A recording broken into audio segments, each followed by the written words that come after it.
자, 안녕하세요. 북스원 카페 여러분. 자, 오늘은 21년도 역사 기출문제 분석 강의를 해보겠습니다. 자, 원래 기출문제 분석 강의는 매년마다 진행이 되거든요. 근데 이제 21년도에는 제가 코로나 걸려가지고 잘 못했어요. 그때 몸이 아파가지고 못했고 지금 가서 이제 요 시점에 지금 하게 되, 하게 됐으니 이 점 양해해 주시기 바랍니다. 자, 그럼 이제 문제 1번을 볼게요. 자, 1번은 이제 뭐냐면 15년 개정 교육 과정 문제예요. 그래 갖고 이제 09년 개정하고 15년 개정 비교하는 부분이거든요. 자, 그래서 기역에 들어갈 내용을 쓰고 가로 안에 니은에 공통적으로 들어갈 내용을 쓰시오. 이렇게 있는데, 자, 여기 이제 보면 그 동아시아사 관련된 내용이 있죠. 그래서 동아시아사는 일정한 문화권 형성하고 서로 영향을 주고받으며 발전해온 동아시아 역사를 대상으로 했다. 자, 요번에도 동아시아가 나왔죠. 예. 그 동아시아의 지역적 범위가 요번에 시험 문제 나왔잖아요. 요거와 이제 연결돼서 보면 15년 개정교육까지는 동아시아의 지역적 범위가 오늘 동북아시아 지역이에요. 근데 22년 개정교육 과정에서는 어 동북아시아뿐만 아니라 여기 이제 경제적 교류가 많은 동남아시아 쪽에 인제 연결되죠. 그래서 이걸 동아시아로 해 가지고 지역적 개념을 이제 설정됐죠. 자, 하여튼 동아시아 교육 과정은 그 동아시아 교육과정에서 동아시아를 과거부터 상호 긴밀하게 교류하면서 문자, 사상, 제도 등 각자의 정체성을 형성하여 오늘날 국제사회에서 차지하는 비중이 날로 증대하는 역동적인 지역이다. 그래서 이제 한중일 하면 상당히 GNP가 이제 GDP가 상당히 높잖아요. 예. 그다음에 있고, 그리고 이제 동아시아 범위들이 쭉 나와 있죠. 그래서 이제 계속 읽어보겠습니다. 자, 09년 개정 교육 과정 비교해 볼 때 15년 개정 동아시아사 교육 과정에서 소주제에서 동아시아사가 새롭게 포함되었다. 자, 이전 교육 과정 내용 중 일부를 별도의 소주제로 구성했고, 동아시아는 역사 단위를 대상으로 한 동아시아사에 대한 이해가 필요하다는 점을 다루고 있다. 자, 이 소주제에서 주요 학습 요소로서 동아시아 범위와 동아시아의 범위는 앞에서 얘기하는 동북아시아 쪽이에요. 멋못을 제시하고 있다. 이렇게 있죠. 자, 그래서 이제 여기에 들어갈 니은에 들어가는 동아시아 학습의 의의가 돼 있어요. 동아시아 학습.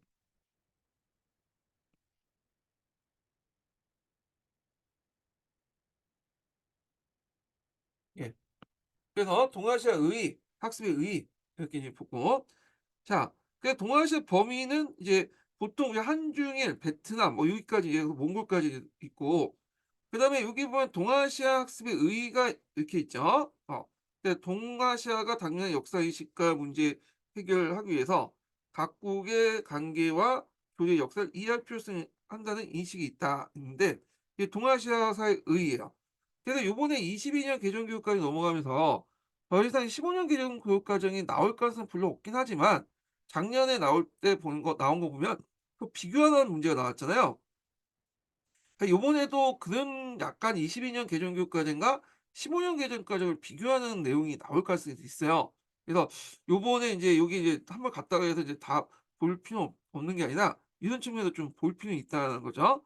자, 그래서 이제 1 번에서 인제 여기 보면 인제 관련된 교육과정 문제를 이제 풀어 봤고요. 예. 2 번을 보겠습니다. 2 번. 자, 이번은 이제 뭐와 관련된 문제냐면 여기 한국 고대사와 관련된 내용이죠. 예. 그래서 보면 밑줄친 기획의 내용이 확인된 유물의 명칭과 밑줄친 니은의 사건이 일어난 전투 스시오 이렇게 했거든요. 자, 이게 둘 다 삼국사기와 관련된 내용인데 일단은 이제 가와 관련된 기사는 그 백제 무용왕과 관련된 내용이죠. 이제 무용왕과 관련되고, 그래서 이제 이 문영왕과 있고, 그래서 당시 양나라 한 개는 고조죠. 문영왕에게 어 지질 여기 있죠. 그 도독, 백제 군사, 그리고 그 영동 대장군이라는 칭호를 줬어요. 예. 특히 영동 대장군이라는 것은 이제 여기 보시면 그 당시 양나라는 남조의 양이에요. 양이 입장할 때 동쪽의 인제 영역을 통치하는 대장군이라는 의미예요. 그러니까 중국식 강명을 준 거죠. 자, 이런 관계를 조공책봉 관계라고 하는데, 자, 하여튼 그 당시에 인제 그 백제는 양나와 조공책봉 관계를 통해서 중국의 여러 가지 문물이나 이런 것들을 받아들였죠. 예. 그래 갖고 이제 그중에 하나가 뭐냐면 그 벽돌 무덤이에요. 벽돌 무덤. 보통 이제 그 중국 애들은 전축분이라고 해서 벽돌로 이제 무덤을 만드는 그런 형태가 있어요. 근데 이걸 이제 그 당시 양나 기술자들이 와 갖고 우리나라에 이제 백제에 그 무덤을 만들어 줬죠. 벽돌 무덤을. 그래서 그때 만들어진 벽돌 무덤이 두 개가 있어요. 송상리 육후본하고 그다음에 무릉왕릉이요. 예, 무릉왕릉. 예. 그래 갖고 인제 있는데 송상 육후본에 누가 붙였는가에 대해서는 여러 가지 인제 말들이 많지만 이 무릉왕릉은 여러분도 알다시피 무릉왕이 묻혔죠. 그리고 보통 다른 고대 시대 때의 그 무덤을 능이라고 하지 않고 총이라고 하잖아요. 뭐 호우총 그다음에 이렇게 붙이는 거는 그 무덤이 이제 왕인지 그 다른 일반 사람의 무덤인지 몰라서 그렇거든요. 근데 무릉왕릉은 이게 확실하게 왕의 무덤, 문흥왕의 무덤이라는 걸 알 수 있어. 그걸 이제 알 수 있는 게 뭐냐면 지석이죠, 지석. 음. 그래서 이제 보통 문흥왕릉은 이렇게 구성이 됐죠. 이게 연도인데 여기가 이제 있고 방이 있고 여기에 이제 부부간이 있죠. 근데 여기 들어가는 입구에 뭐가 있냐면 지석이라는 게 있어요. 지석. 지석이라는 것은 그 우리나라 고유의 어떤 무덤 양식이 있는 건 아니에요. 이건 중국에서 건너온 거야. 예, 중국에 왔는데 주로 인제 지석에는 그 사람의 어떤 그 이름이라든지 이 사람의 업적 같은 것들 살았을 때 이런 것들 여러 가지 적어 놓거든요. 자, 그래서 인제 이 지석이 여기 있고요. 지석이 앞면이라면 그 뒷면에 뭐냐면 매직건이 있어요. 앞면이 지석이라면 그 뒤에 매직건이 있죠. 그래서 이 매직건은 이제 뭐냐면 도교 사상에 영향받아서 토지신과 토지를 매매하는 문서예요. 그래서 중국에서 이것도 건너왔죠. 그래서 이제 고대 시대 때는 이 문흥왕릉에서 이 지석과 함께 이제 축출되었다. 이렇게 보시면 될 것 같아요. 그래서 이제 이런 두 가지 내용이 있다. 이렇게 이제 보시는데 그래서 인제 요 내용에서 이제 볼 수 있듯이 이 영동대장군이라는 명칭이 어디 나왔냐. 여기는 문흥왕릉 지석에도 나와 있고 매직권에도 있어요. 그래서 이제 그 문흥왕릉 지석에 보면 어떤 내용이냐면 잠깐요. 제가 이제 기출문제 분석을 미리 이제 해 놨거든요. 해 놓은 게 아니라 해 놓은 상태에서 또 하는 거예요. 그래서 보통 이제 강의할 때 연도별 강의할 때는 기출문제 분석 전에 이제 하기 때문에 그냥 보충 자료 가지고 하는데 이거는 분석 자료가 있기 때문에 만들어 놨기 때문에 요걸 보고 좀 하겠습니다. 자, 이거는 첨부해 둘게요. 예, 카페에도 또 올려 놨는데 다시 그 밑에 첨부를 해 두겠습니다. 자, 문헌의 지석에는 요 내용이 있어요. 자, 영동대장군 백제 사마왕이 62세 되던 계모년 5월 7일 붕하셨고 그다음에 을사년 8월 12일에 그 대묘의 예를 거쳐 안장하고 이에 기록한다. 이 지석의 내용이죠. 여기에 영동대장군이라는 그 뭐냐면 책봉호 받을 당시 봉호도 있죠. 봉호가 있고요. 그래서 이제 요게 있고 그래서 이제 여기에서 나타났고 매직권에도 있어요. 요 부분이. 그래서 이제 여기 보면 이제 이 내용이 있죠. 백제 사마왕 해 갖고 쭉 있는데 한번 읽어 보시고 자, 하여튼 이렇게 해서 영동대장군 관련된 내용 있다는 거 좀 기억을 해 주시고 공부하실 때 이제 지석하고 매직권 관련된 내용을 좀 일일이 공부를 해 주시는 것도 좋을 것 같아요. 내용을 물어볼 수 있으니까. 예. 이렇게 하고 그래서 영동대장군 그 무령 지석이 발견되면서 이게 또 볼 수 있는 게 뭐냐면 고대 시대 때 절대 연표를 알게 된 거예요. 그래서 영동 그 문흥왕릉이 죽었을 때 연도를 정확히 알죠. 그걸 기준으로 해 가지고 앞뒤 인제 연표를 계산할 수가 있어요. 예. 그래서 상당히 중요한 역할을 했다. 이렇게 이제 보시면 되고요. 예. 자, 그다음에 인제 나와서 관련된 사료를 볼게요. 나는 인제 뭐와 관련된 사료냐면 요거는 이제 성왕 때 관련된 내용이에요, 성왕. 자, 그래서 인제 여기 내용을 보면 요게 인제 두 번째 전략에서 인제 그걸 알 수 있죠. 자, 32년 가월 7월 왕이 신라를 습격하기 위해서 이 간산성 전투가 있어요. 그래서 직접 보병과 기병 50명을 거느리고 밤에 구천에 이르렀는데 신라의 복병이 나타나 그들과 싸우다가 왕이 난병에게 사살됐다. 이거는 선왕이 그 당시 간사성 전투를 이제 지휘했던 창왕을 돕기 위해서 자기 아들 창왕을 어 걱령하기 위해서 소수의 병력만 이끌고 가다가 그 정보를 사전에 안 신라군에 의해서 공격을 받고 죽은 사건이야. 그래서 인제 있는데 이게 삼국사기에 기록돼 있는데 자세한 내용은 좀 일본서기에도 기록이 돼 있어요. 그래서 이제 삼국서기보다는 일본서기의 기록이 좀 구체적으로 인제 여기 들어갔거든요. 그래서 일본서기에 보면 어떻게 돼 있냐면요. 이런 내용이 있어요. 그 당시 인제 그 사전에 정보를 알고 있었던 김무령이란 김유신의 아버지가 자기 부장이었던 노비 출신 고도를 확인해 갖고 여기에 이제 기다렸다가 매복해 가지고 결국 성왕을 잡아요. 그러니까 이제 고도가 인제 성왕의 목을 베려고 하니까 이 성왕이 거부하죠. "내가 인제 뭐냐 당신 목을 베기를 청합니다." 하니까 성왕이 거부해. "우리나라 법에는 맹세한 걸 어기면 비록 국왕이라도 노비의 손에 죽습니다." 하니까 성왕이 눈물 질질 짜면서 "목을 베는 걸 허락했다."라는 소리가 일본 서기에 있어요. 그리고 나서 이제 성왕의 머리는 그 신라의 북촌계단 밑에 묻고 몸은 백제에 보냈다고 하거든요. 이때부터 완전히 인제 뭐냐면 성왕의 죽음을 계기로 해서 완전 신라와 백제는 철저하게 불구치적 원수가 돼 버린 거야. 예.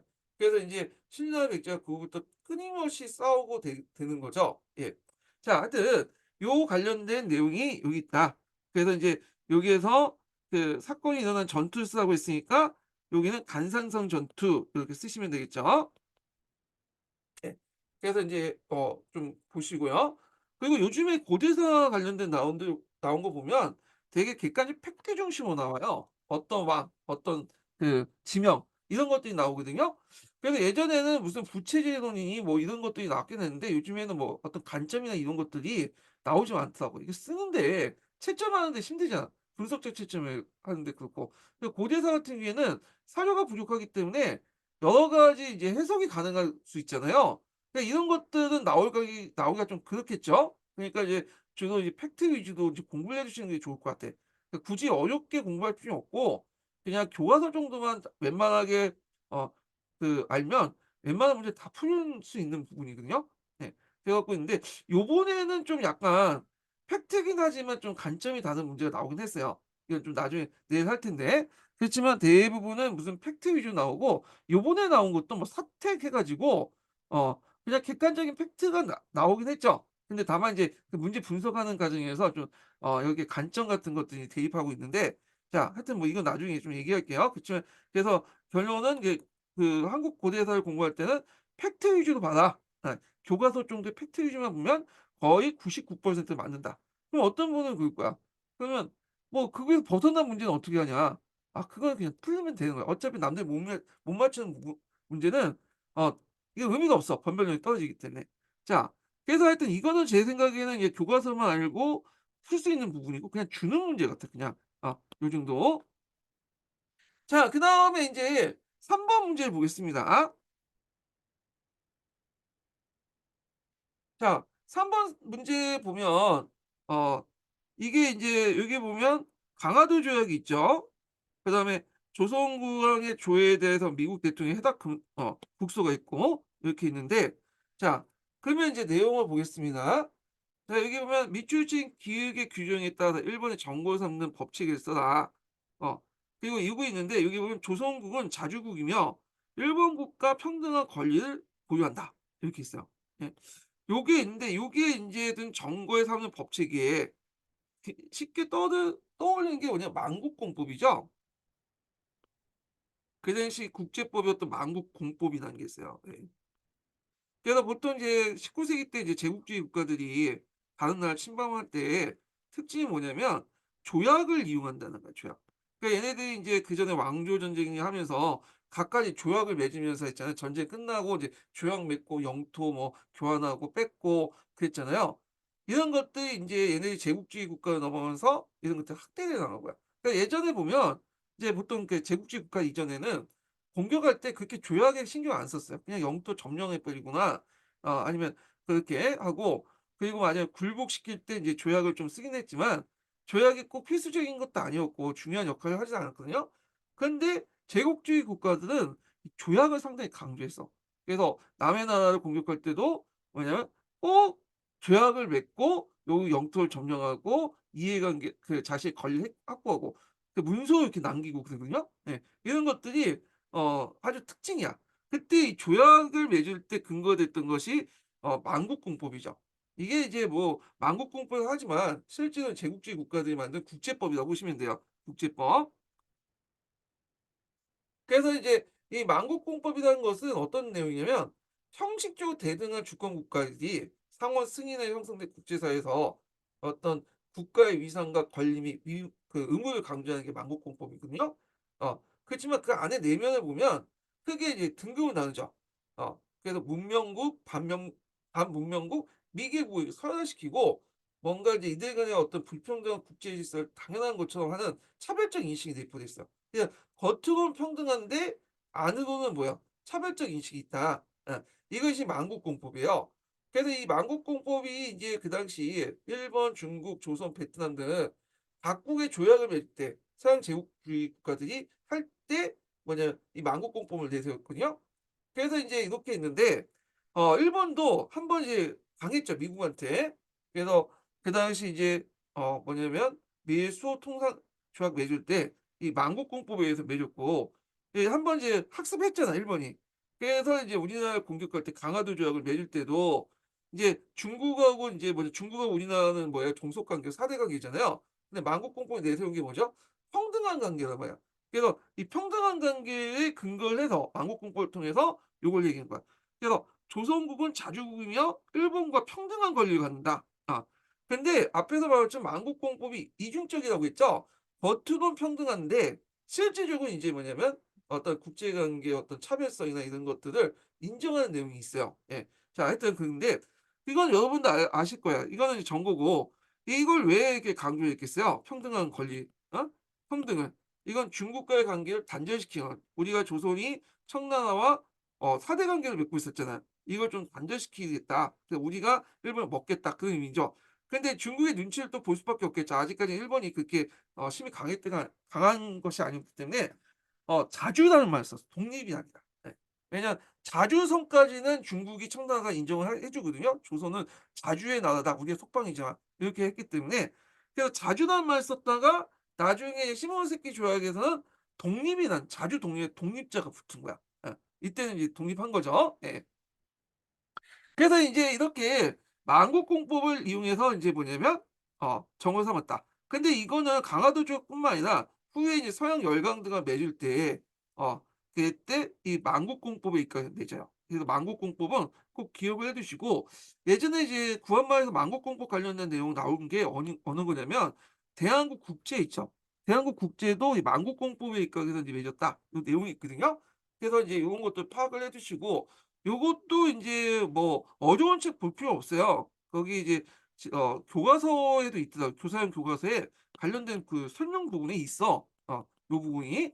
자 이렇게 있고요. 그다음에 니은은 관련해서 조미수 통산 조약의 체결 과정에서 쟁점이 된 문제를 쓰시오 있거든요. 조선과 중국의 관계. 어떤 관계죠? 우리가 알다시피 조공 책봉 관계죠. 4대 관계야. 그러니까 이제 우리가 평등한 관계가 아니라 중국이 상국이고 이게 이제 조선이 제후국이잖아요.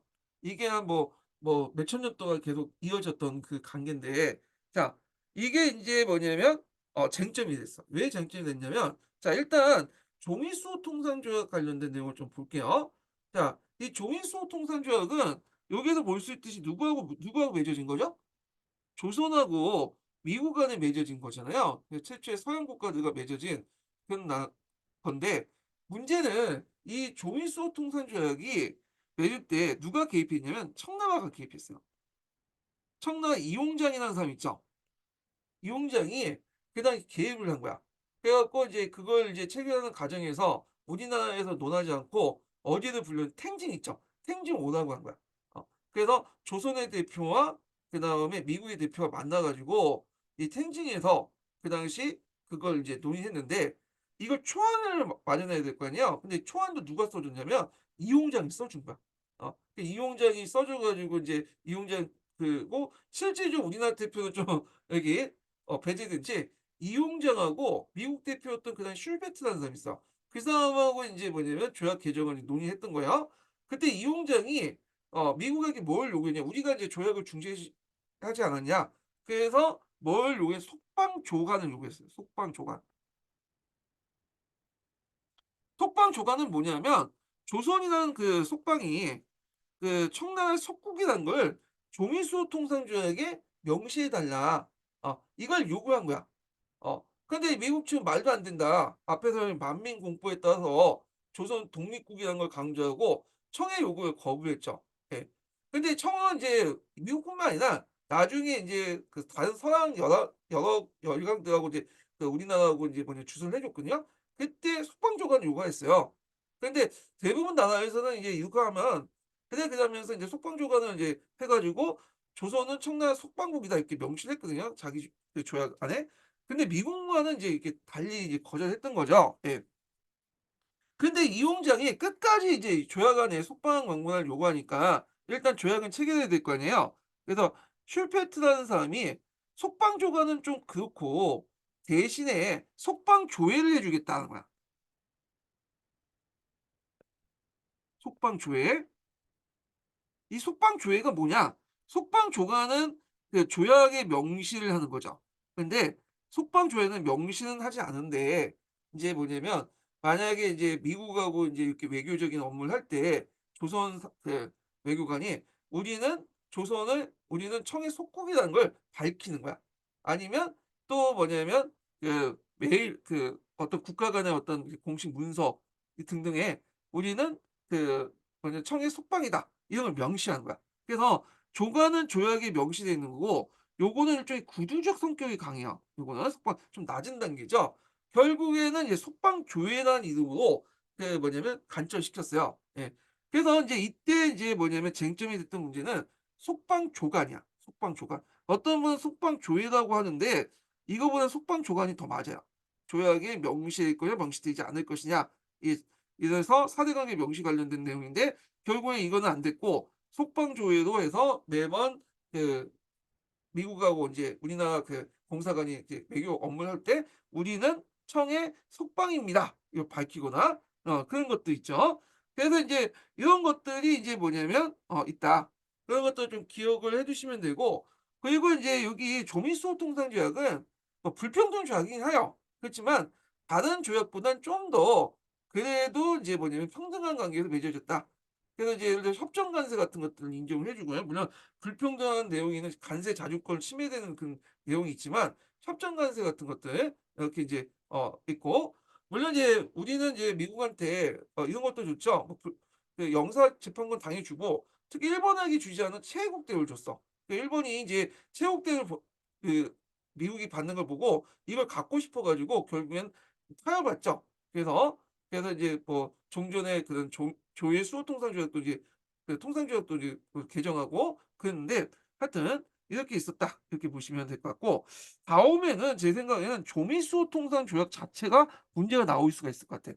아, 그래서 이 문제는 좀 약간 어려운 문제긴 해요. 이 속방조간, 속방조회 이런 문제들. 이거 예전에 공무원 시험에서 나오긴 했거든요. 이 부분이. 검색을 해 보시면 공무원들 공부할 때 이 속방조간, 속방조회도 하더라고요, 구급 공무원에. 그래서 있고 하여튼 그래요.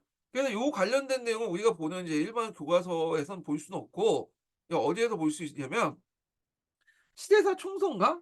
거기도 있고 그다음에 요번에 나온 이제 시민한국사 부분에도 있더라고요. 예. 그래 갖고 이제 뭐 하여튼 이런 문제 있다. 시민한국사가 그 뒤에 나온 거니까 제 생각에는 시민한국사 이 문제 나온 거 보고 그냥 그 집어넣은 것 같아. 인고생들에서 갖다 팔려고. 예. 자, 뭐 그렇게 있고. 자, 그다음에 이제 4번 문제 보겠습니다. 4번 문제. 자, 4번 문제는 고대 그리스 문제예요. 고대 그리스 문제. 그래 갖고 이제 그 이것도 이제 뭐 인명하고 전쟁 명칭이니까 문제는 그 쉬운 것 같긴 한데 자 일단 가에 들어갈 이제 인원은 이제 그 인명은 다리우스죠. 다리우스. 근데 엄밀히 말하면 이 사람은 다리우스 1세예요. 근데 헤로도스 역사가 이제 쓰여질 당시에는 그 다리우스 1세가 이제 다리우스 한 밖에 없죠. 그 후에 2세, 3세가 있기 때문에 그러니까 나중에 2세, 3세가 생기면서 1세가 된 거죠. 예. 그래서 서류 원문에는 다리우스라고 적혀 있어요. 예. 이게 이제 요 원문 내용이 어디 있냐면 물론 번역본이지만 거기 경남대학교에 나온 그 사료 있는 서양사라는 책이 있어요. 요게 있는 내용이에요. 그래서 다리우스가 있고 이 다리우스 전에 어떤 왕이 있었냐면 키로스 2 세가 있었죠. 예. 그래서 이제 키로스 2 세가 실제로 이제 뭐냐면 아케메네스 페르시아를 창건한 사람인데 이 사람이 할 만한 정보 활동을 통해서 자기 이제 그 외할아버지 국가였던 메디아를 점령하고 신바벨로니아, 니디아를 이제 점령해요. 그래서 페르시아 제국의 기틀을 이제 이뤘고 근데 이 사람이 잘 나가다가 어디를 공격하냐면 스키타이를 공격해. 근데 이 스키타이에 이제 여왕이 있었는데 여왕하고 한판 뜬 거죠. 잡혀 가지고 전사하게 돼요. 이 잘 나갔던 키루스 2 세가. 그래서 키루스 2 세가 죽은 후에 이제 그 장남이었던 그 캄비세스가 있어요. 이 캄비세스 2 세가 이제 즉위를 하게 되거든요. 자, 이 캄비세스 2 세는 그 당시 이집트를 인제 원정해서 결국에는 인제 장악을 한 거죠. 그런데 이 캄비세스 2 세의 그 뭐냐면 동생이 있었는데 이게 스마누디스라는 사람이 있어. 스마누디스. 어. 그래서 이제 이 스마누디스하고 인제 뭐냐면 좀 사이가 안 좋았나 봐요. 뭐 하여튼 그래 갖고 인제 나중에 이 사람이 모반을 계획한다는 소문을 들으니까 어 뭐냐면 조르와스트 사제였던 가오마트에게 스마우디스를 암살 명령을 내렸어요. 예. 그리고 이집트 원정을 떠났는데 예.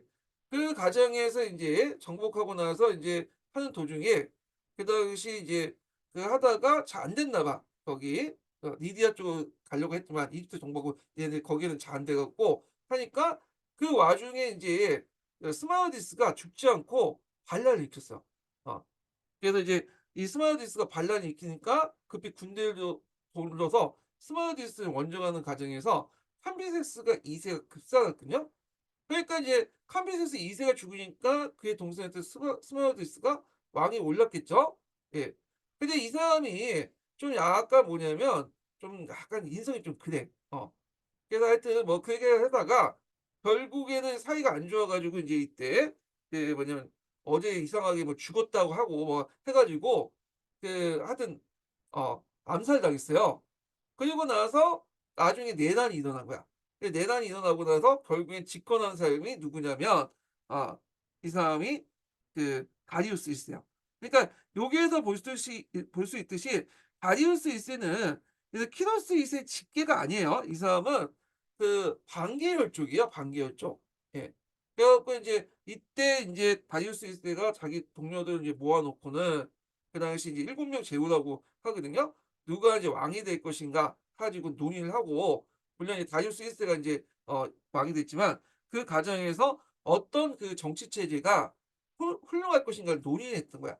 그리고 이 사람은 다리우스 1 세가 그때 인제 얘기한 "강력한 왕권에 의한 어떤 통치가 낫다." 이렇게 이제 주장을 한 그 내용이야.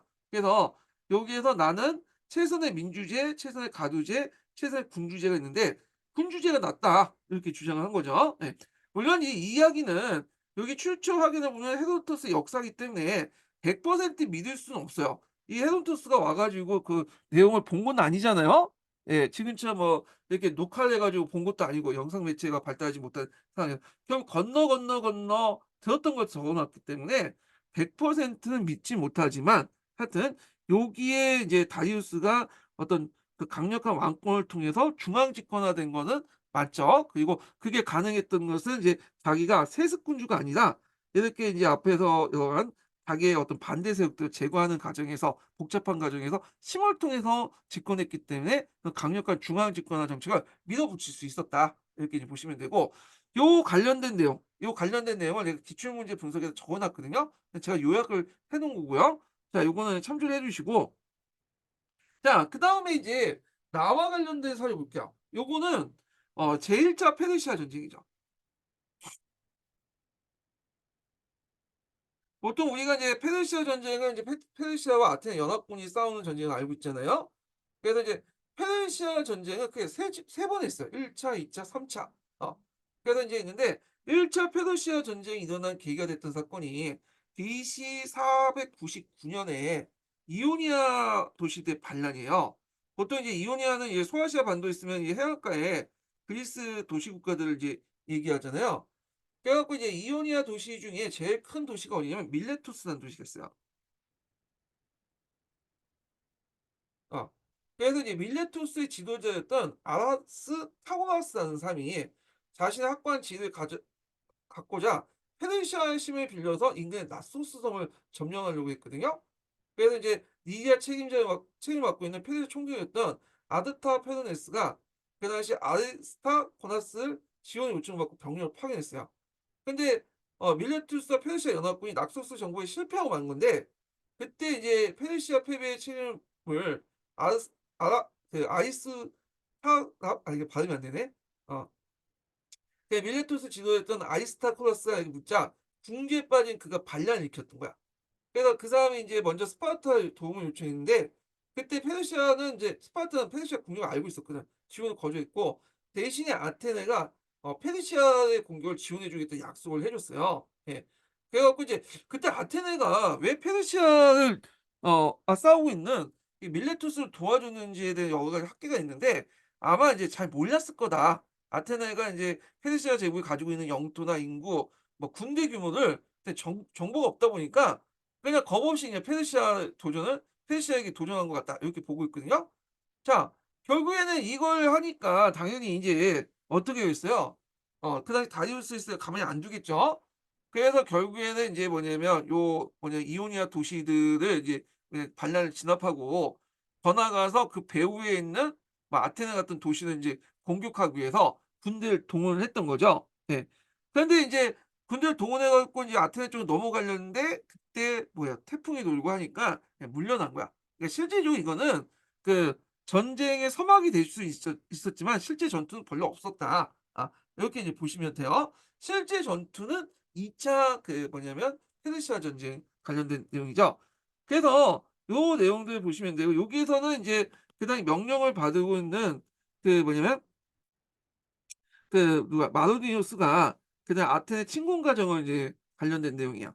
그래서 이때 마르디누스가 이오니아 반란들을 이제 진압하고 나서 그다음에 이제 등등 해 가지고 결국에 아테네 목표로 가는 그 전 단계. 그렇지만 가는 도중에서 곧바로 테살리카가 뭐 그쪽으로 가 갖고 폭풍이 있어 갖고 그냥 다시 돌아와 가지고 결국 흐지부지 되는 그런 그 단계가 있는데, 자 요것도 마찬가지지만 제가 인제 관련된 내용을 어디에 적어 놨냐면 이 기출문제 분석 내용에다 적어 놨으니까 참조를 해 주시고요. 자, 그다음에 인제 넘어가서 5번 문제 보겠습니다. 5 번. 자, 땡땡 중학교 학생들이 작성한 소감문 사례이고 나는 이들 토대로 한 동학령 교사들이 협의한 내용이다. 작성 방법에 따라서 쓰시오. 여기 보면 봉오동 전투와 청산리 전투의 100주년 기념 양상 해 가지고 사례 1과 사례 2가 있죠. 그리고 인제 여기 보면 동학령 교사 협의회 해 가지고 요 내용이 있는데, 그냥 요거는 뭐 여러분도 알다시피 뭘 이제 바탕으로 하냐면 누젠의 역사적 사고와 관련된 거죠. 예. 그래서 이제 누젠 같은 경우에는 역사 사고에 어떤 걸 강조했죠? 특수성을 강조했죠. 그래서 이제 삐아제 발달 단계를 거부를 했는데, 문제는 어 삐아제 발달 단계를 거부했지만, 그러니까 연령에 대한 발달 단계를 거부했지만 뭔 받아 단계라는 개념을 받아들였어. 그래서 이제 우리가 이제 알다시피 역사 사고를 수행하는 기능으로서 통합적 정치적 작용으로서 네 가지 단계를 내세웠죠. 그래서 뭐 정통적 유형, 그다음 정형적 유형, 비판적 유형, 발생적 유형, 이렇게 네 가지가 있잖아요. 예. 그래서 인제 여기에서 물어보는 거는 첫 번째로 보면 뉴진의 어떤 분류에 기반해서 사례 1에서 나타난 의식의 유형을 쓰고 사례 2에서 과거의 의미를 서술하시오, 이렇게 있잖아요. 자, 여기에서 지금 사례 1가 인제 나타난 게 뭐냐? 이거는 발생적 유형이라고 보시면 돼요. 발생적 유형. 발생적 유형이라는 건 과거의 가치와 현재의 가치의 조화를 이제 추구를 하는 거거든요. 그래서 그 소감문 내용을 보시면 알겠지만 그 당시 독립운동가의 중요한 가치가 현재 자신이 살고 있는 중요한 가치가 될 수 있다는 걸 인식하는 거죠. 예. 그러니까 과거의 가치의 소중함을 인식하고 그 연장선상에서 독립운동가에 추구했던 가치에 준하는 것이 현재 삶 속에 탈색할 수 있다, 이렇게 있잖아요. 그러니까 과거의 가치와 현재의 가치를 동시에 느낄 수 있 그 강조하는 거고요. 그다음 4대 2는 이제 뭐와 관련된 거냐면 전형적 유형이야. 전형적이라는 것은 뭐냐면 일반 법칙, 보편성 이런 것들을 강조하는 거야. 그래서 이제 여기 보면 임진왜란, 병자호란, 일제 강점기 여러 인물들 속에서 자신의 어떤 목숨을 걸고 나라를 지키고자 하는 되찾은 사람이라는 의미를 부여하고 현재 자신도 이를 따라야겠다. 그래서 과거의 특정 사건의 보편적 문화적 보편으로 삼아서 특정 사건을 어떤 보편성을 삼아서 그거를 이제 '나도 따라하겠다.' 이런 것들이 뭐냐면 이 전형적인 사고죠. 그래서 어 현재의 위대한 인물을 만들기 위해서 과거의 영웅을 청해하는 방식. 그래서 현대의 위대한 인물을 만들기 위해서 과거의 어떤 일반적인 과거 영웅들을 찬양해서 그걸 본받는 방식. 이런 것들은 뭐냐면 전형적인 유형이다. 그래서 이거는 이제 일종의 뭔가 비슷한 교훈적 역사하고 좀 비슷해요, 교훈적 역사. 예. 그래서 제가 이제 강의 시간 때 했던 거니까 요거 참조해 주시고요. 그러면 사대 2 번에서 나오는 과거의 의미가 뭐냐? 앞에도 말했죠? 어 예전의 것을 바탕으로 해서 현재 도움을 준다. 그래서 과거를 위한 교훈적 내용을 본다. 이렇게 보시면 될 것 같고요.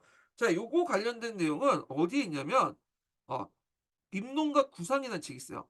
그래서 예전에 답을 어디 남색 책에서만 막 몰두해 가지고 답을 엉터리로 다 놓고 그러더라고요. 근데 입농가 구상에서는 여기 발생적 그러니까 여기에 뭐냐면 전형적 구조와 관련된 내용이 요 관련된 내용이 있어요. 예. 그래서 제가 답을 달 때 항상 경계할 게 뭐냐면 픽션에 의존하는 게 있어. 뭐뭐 픽션, 지통 거기에 의존해 가지고 답을 다신 분들이 있더라고. 예. 근데 이건 좀 위험한 발상이야. 물론 그게 맞을 수가 있긴 있어, 가끔씩. 근데 답 나온 거 보면 실제로 기본서에 있는 내용들이에요. 다른 관점에 냈다. 뭐 그럴 수 있겠죠, 답이 공개되지 않은 이상은. 근데 그런 경우는 아주 극히 일부고 그렇기 때문에 기출문제 분석할 때는 항상 정확한 근거를 가지고 해야 된다는 거. 예. 그런 것도 좀 기억을 해 주시고요. 그리고 피셜이나 뭐 다른 데서 냈다고 해도 우리가 보지 않는 뭐냐면 기본서에서 안 냈다는 뿐이지 논문이나 다른 책에 있거든요. 예. 근데 그런 논문과 다른 책에 없는 근거를 가지고 다시 누가 말했다. 뭐 특히 학원 강사, 특정 학원 강사 말했기 때문에 답이다. 지통에 의해서 말했다. 근데 다 이게 다 뭐냐면 근거 없는 거 구라죠, 구라. 예. 그래서 이런 거에 입각해서 기출문제 분석하시면 안 된다는 거예요, 이거는. 예.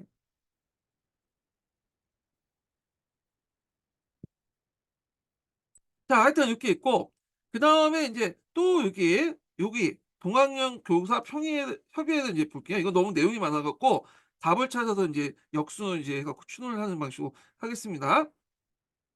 자, 가로 안에 기억의 공통어 들어간 내용을 쓰시오. 이렇게 있거든요.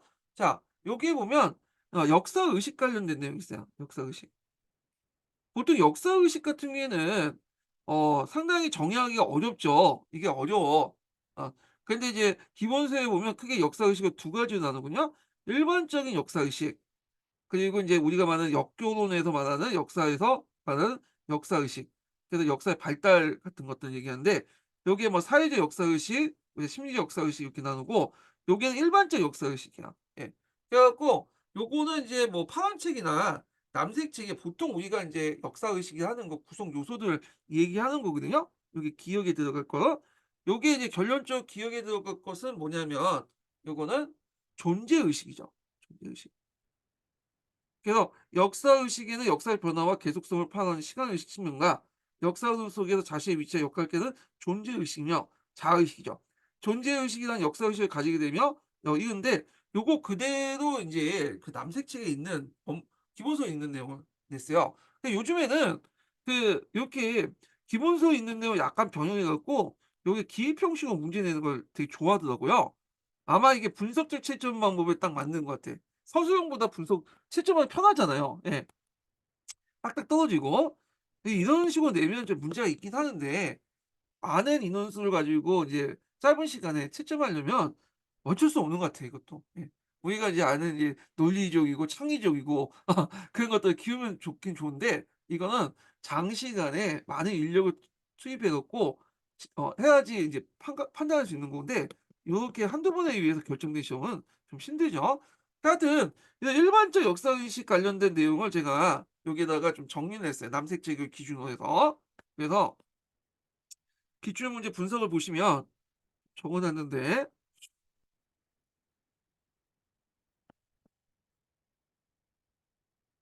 여기 있죠. 어. 그래서 역사관, 자아의식, 존재의식, 시간의식, 변화의식, 문제의식인데 요번에 이제 21년에 존재의식이 나오기 때문에 한번 나올 수가 있겠죠. 하나 물어볼 수가 있겠죠. 이게 진짜 이게 분별하기 좋은 거야 이거. 내놓고 틀리면 이제 짝짝 꺾으면 되니까. 예. 자, 그래서 이제 요런 내용들이 있다. 예. 그래서 존재의식 그다음에 계속 이제 또 문제 풀어 보겠습니다. 자, 정교사의 답변 볼게요. 여기 인제 니은에 들어갈 공통으로 들어갈 걸 보잖아요.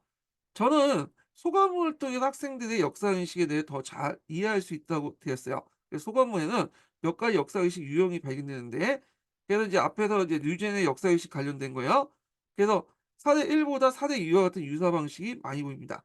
자, 학생들의 소감문을 통해 과거에 대한 자신의 이해를 뭘로 구성한다? 뭘로? 요게 내러티브, 이야기. 그래서 이제 이야기를 통해서 이제 구성하는 거죠. 그래서 이야기를 보면 얘가 발생적 유형의 학생인지 또는 정통적 유형의 학생인지 전형적 유형의 학생인지 알 수 있는 거야. 그래서 이야기를 통해서 이렇게 표현한다. 근데 요 관련된 내용의 근거가 어디 있냐면 이거는 우리가 이제 보고 있는 남색 책에 있었던 게 아니라 제가 이제 이걸 찾아서 올렸는데 요거는 입론책, 입론과 구상책 관련된 내용이 있어요. 입론과 구상 관련된 내용 보면 노젠의 역사의식 관련된 내용 단계들이 나오거든요. 그래서 남색책하고 같이 이 부분하고 짝해서 봐야 돼. 시작해서 그래서 이제 요 내용들 좀 기억을 해 두시면 될 것 같고요. 자, 그다음에 인제 6번 문제 보겠습니다. 6 번. 6 번은 이제 중국 고대사 관련된 문제거든요. 그래서 중국 고대사 문제는 매년마다 한 번씩 나오는 문제들이요. 자, 보면 "다음 자료를 읽고 작성 방법에 따라 서술하시오." 이렇게 했거든요. 요것도 당연히 사료가 많죠. 그러니까 이거 다 읽을 수가 없으니까 일단 작성 방법부터 해 갖고 역으로 추적해서 이제 한번 보겠습니다. 자, 밑줄치 니은의 조치의 목적을 서술할 거 이렇게 했는데 일단 여기 니은을 보면 펜의 구년에 설치할 거 이렇게 했는데 요거는 이제 뭐냐면 그 당시 이제 진나라가 통일하고 나서 어떤 정치 체제를 이제 채택할 것인가 논의를 했는데 이사가 이제 뭘 주장했죠? 군연제를 주장했죠. 군연제. 그럼 군연제에 관련된 내용이야. 그래서 군연을 설치하자. 물론 이 군연제는 이미 춘추 말기 때부터 조금씩 등장해요. 근데 요때 이제 군연제에 관련된 논의는 진시황이 군연제 실시했다는 건 처음 실시한 게 아니라 그냥 전국적으로 확대시켰다는 의미가 있는 거죠. 예. 그러면 군연제라는 건 여러분도 알다시피 아주 기초적인 거죠. 군과 현을 나눠 갖고 여기 군수와 현령을 파견하는 거잖아요, 중앙에서. 자, 그러면서 뭐다? 전제적인 중앙 집권적인 어떤 그 것을 확립하기 위한 거죠. 예. 전제적이고 중앙집권적. 어떤 분은 중앙집권만 쓰신 분이 있는데 이건 좀 약간 틀릴 것 같아. 중앙집권은 지방과 중앙의 좀 중앙에 관한 커진 거잖아요. 그래서 이제 그 충분 조건은 돼도 필요 조건은 좀 안 돼. 전제라는 말이 있어요. 전제라는 건 한 사람한테 집중되는 거죠. 아 그래 갖고 인제 있고 근데 우리나라 같은 나라도 중앙집권 국가지만 대통령한테 권한이 집중된 전제 국가는 아니잖아요. 이런 거니까 전제적 중앙집권화 이런 것들이 좀 맞을 것 같아요. 예. 자, 그다음에 이제 내용을 보겠습니다 또. 자, "나의 밑줄 친 디귿의 일부다. 나는 밑줄 친 디귿의 일부다. 제자백과사전 중에 나와 내용과 관계 깊은 사상을 집대성한 인물을 쓰시오." 뭐 이렇게 어려운 문제도 아니에요.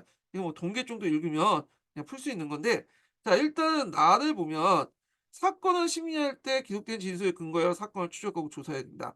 그때 피의자는 고문을 하지 않고 사건의 진상을 밝히는 게 상칙이고 고문으로 진상을 밝히는 사칙이다." 이렇게 피의자라는 것은 법률 용어죠. 보통 우리가 피고, 피의라는 자 있잖아요. 피고는 뭐냐면 그 사건이 인제 뭐냐 재판 넘어갈 때 피고인 거고 피의라는 것은 수사 단계에 할 때 이제 피의라고 하잖아요. 예. 그래서 인제 있는데 이미 피의자라는 말 그리고 여기에서 보시면 인제 뭐 사건을 어떻게 처리하고 중중한 나오죠, 법에 의해서. 이걸 이제 보통 우리식으로 따면 형사소송법이라고 하잖아요. 소송법과 관련된 내용이 의문의 수지의 철저한 주관에 있다. 그 당시 주관으로 이제 글을 썼으니까. 그러니까 요거는 뭐와 관련된 내용이다? 우리가 법과와 관련된 내용이라는 걸 알 수 있죠. 예, 이걸 유교라고 해석하면 안 되죠. 이건 법과예요, 법과. 예.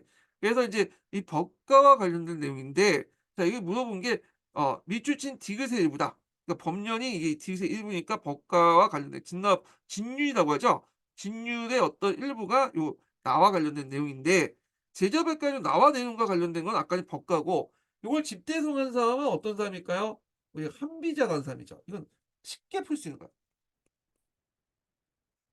그래서 보통 법과는 이제 동계나 이런 데 보면 크게 세 개로 나누잖아요. 그래서 법파, 술파, 세파. 그래서 이거를 이제 통합한 사람이 한비자다. 그리고 인제 한비자는 한나라 삼이라는 뜻이에요. 근데 이 사람이 한나라가 이제 있다가 그날 진시황이 인제 와 가지고 데리고 왔는데 그 당시 자기 친구죠. 자기 친구였던 이제 이사하고 사이가 나쁘다 보니까 이제 모함을 갖고 죽었잖아요. 예. 하여튼 한비자 이렇게 보면 되고요. 자, 다의 내용을 실시하기 위해서 밑줄친 기획이 추진한 정책을 두 가지 쓰시오. 자, 여기 보면 이제 지금 폐하라고 했죠. 지금 폐하는 뭐죠? 여기 이제 이사가 나오니까 금방 이 진시황이라는 걸 알 수 있죠. 자, 자, 근데 이제 여기 내용은 여기 주간 내용을 보면 자, 기획이 이제 어디야? 다 내용의 기획이 추진한 정책. 그러니까 이제 여기 보면 이제 읽어보면 이건 좀 전체 읽어봐야 겠네요. 예. 파종하고 적정 시기에 비가 내려 이삭이 패면 그 토지와 면적, 그 아직 파종되지 않은 토지 면적을 각각 측정하고 자, 여기 보면 딱 나왔죠. 요걸 이제 측정하는 것이 나와야 되겠죠. 각국이 이제 뭐냐면 어떤 그 길이나 자, 무게 이런 것들이 각각 달랐잖아요. 그걸 통일한 것이 우리가 도량형 통일이죠. 그다음에 즉시 서면으로 보관한다. 서면을 통해서 행정 처리하는 건 법과의 특징이거든요. 예. 그때 서면을 할 때는 당연히 문자가 필요하죠.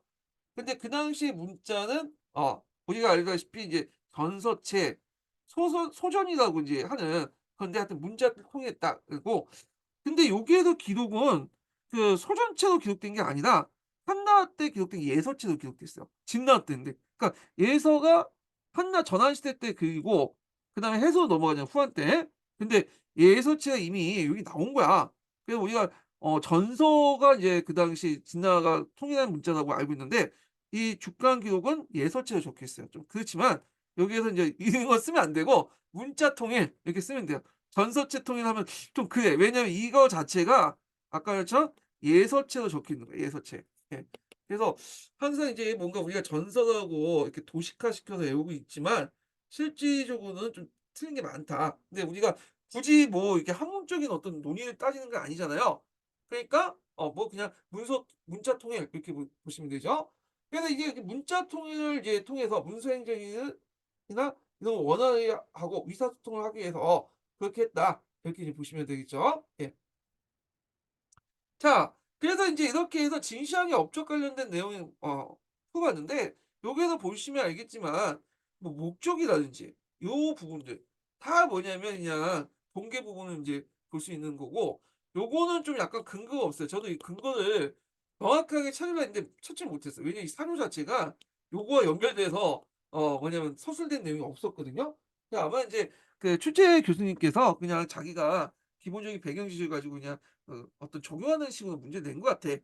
그러니까 아마 맞을 거야, 이 부분은. 예. 자, 그래서 이제 진시황의 업적 관련된 내용을 이제 풀어봤고요. 자, 그다음에 이제 문제를 푸는 게 7번 문제 넘어가죠. 자, 7번 문제에 관련된 내용인데 요거는 이제 뭐와 관련된 내용이냐면 그 유황소와 관련된 거야. 유황소. 유황소도 예전에 한번 시험 문제 좀 나왔죠. 예. 그래서 유황소와 관련된 또는 한약과 관련된 건데 한약, 유황소는 서로 연결돼 있어요. 그냥 한약이 이제 개체된 장소가 유황소고 그 예전에 인제 나중에 임진왜란 끝난 후에 유황소 향청이라고 불렸죠. 예. 그래서 이제 이 유황소와 한약은 누가 장악하려고 했던 거죠? 살인들이 장악했던 거죠. 살인들이 그 당시 자기의 어떤 세력을 키우기 위해서 장악하려고 했던 게 유황수와 항청이잖아요. 유황수하고 한약이죠. 처음에 유황수를 장악하려고 했죠. 그래서 이제 성종 시대 때 그 폐지됐던 그러니까 전에 이제 세조 시대부터 인제 어 폐 뭐냐 폐지됐던 유황수를 다시 복립을 하고요. 근데 기껏 복립을 시켜 놨더니 살인들이 장악하지 못하고 누가 장악했죠? 홍구파들이 장악했죠. 이 홍구파들은 경제소와 유황소를 서로 연결하는 약탈 구조를 이제 만들었다. 그러다 보니까 이제 이에 대항해서 이제 사마소 같은 것들을 이제 만들고 그러잖아요, 살림색들이. 그러니까 이제 유황소 장악에 실패한 상인들은 그 당시에 이제 또 뭐냐면 발을 좀 다른 데 돌려 가지고 황약 보급 운동을 통해 이걸 또 살인 황천사를 장악하려고 했고, 그 과정에서 이제 김한국 같은 사람이 이제 그게 한약의 중요성을 알고 전국적으로 확대시키려고 했던 거죠. 요 나사를 볼 수 있듯이. 예. 자, 요런 건데 요것도 내용이 너무 길기 때문에 그냥 문제 풀면서 역으로 추론해서 이제 어 해설을 하겠습니다. 자, 먼저 문제 풀게 볼게요. 볼게요. 가로 안에 기역의 공통적으로 들어갈 기구의 명칭을 써라. 어, 자, 여기 보면 이제 여기 김종직이 이제 보는데 고려태조는 여러 고을에 영을 내어서 바르고 청렴한 선비를 뽑아서 향리대의 불법을 규칙화했으며 간사한 아전이 저절로 없어졌는데 500년간 풍화로 유지한 것은 그 때문이다. 우리 조정이 이 시에 난 이후 뭐가 혁파되죠? 여기 유황소가 혁파되죠. 예. 예. 유황소가 흑파되고 간악한 아전들이 불의에 장악해서 건국한 지 100년이 안 됐다. 그래서 우리가 여기 단서가 이 시의 난이 이제 뭐냐면 유황소 흑파와 관련된 내용이다. 됐고, 우리가 한 통에 보면 이제 이렇게 돼 있잖아요. 근데 요거는 일부분인 것 같아요. 제가 이제 보면 다른 기록에 보면 이 유황소가 흑파되는 그 관련된 내용이 그 뭐냐면 다른 기록에 보면 다른 사건 때문이거든요. 그래서 이제 유황소에 있는 이제 그 아전 그 항임들이 뭐 불법 행위를 했기 때문에 타파됐다 그 내용이 있어요, 그전에. 그래서 하삼도 지역 같은 경우에는 그것 때문에 일부 혁파했고 완전하게 전국적으로 혁파된 것은 이 시에 난을 계기로 했다. 이미 혁파되고 있는 상황에서 이 시해가 이제 유황성을 기점으로 들고 일어났잖아요. 그러다 보니까 유황성을 아예 없앴다. 이렇게 보시면 돼요. 예. 뭐 이 등등. 자, 그래 갖고 인제 이렇게 기구의 명칭을 쓰고 이를 다시 설립하고자 하는 유황소 독립운동을 했던 정치세의 의도가 실패한 이유를 서술해 볼 것. 그 앞에서 얘기한 것처럼 두 가지 인제 볼 수 있는데 훈척 계열이 장악했죠. 그 유황소를 장악해서 경제소와 유황소 라인을 구축한 다음에 그 지방 수탈의 근거지가 됐다는 거. 예, 통제 수탈이 됐고, 그다음에 유황소가 수장이 장악해서 간주도의 기구로 변질됐어. 그래서 이제 제주세력 때 자치적 지위가 하락됐다. 이런 것들 좀 기억을 해 두시면 될 것 같아요. 자, 요것도 뭐 한 통 정도의 수준이면 다 풀 수 있는 부분이에요. 예. 자, 그다음에 인제 또 보면 가로 안에 니은의 문헌을 쓰시오. 자, 김한국이라는 사람 있죠. 이 사람은 좀 기억을 해 두세요. 이 사람은 사림의 대표적인 사람이죠. 이 사람이 이제 뭘 주장했냐면 그다음에 한약을 이제 널리 보급할 걸 주장했던 대표적인 사람 중에 하나거든요. 다른 기출 사료에도 나오는 거고요. 그래서 이제 이 사람이 경상도 관찰사가 되고 나서 보니까 너무 태폐했어, 인신과 풍습이. 물론 이제 요거는 이제 자기 기준에 맞게 얘기하는 거야. 이제 자신의 도덕적 기준에 따라서 한 거죠. 자, 하여튼 그래서 이제 얘네들을 어떻게 교화시킬 것인가 하다가 우리가 인제 뭐냐면 얘들을 이제 교화시키기 위한 방법으로 그 당시 그 뭘 하느냐면 중손 여시한약을 이걸 이제 뭐냐면 언해를 해서 언해라는 것은 한국을 번역해서 뭐냐면 보급시켜서 이들 교화시켜야겠다라고 한 거야. 그래서 인제 올라오고 나서 이걸 상소를 올리는 거야. 그래서 이게 한약을 해 보니까 보급은 여시한약 보급하니까 참 좋더라. 교화도 잘 되고. 그래서 이걸 전국적으로 보급하자. 뭐 이런 논리를 이제 제시했던 거죠. 당연히 인제 이 살림세력들이 이걸 통해서 인제 뭐냐면 항천사를 장악하려고 했던 게 이제 주요 목적이었고요. 그러면 요게 들어갈 것이 뭐냐면 여시한약이야, 여시한약. 근데 엄밀히 말하면 이 여시한약이 아니라 그 주자증손 여시한약을 보시면 돼요.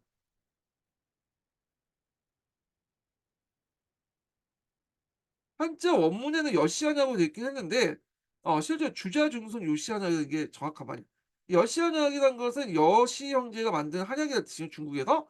근데 이거를 보고 이제 주자가 어 보고 뜨거 고쳤어.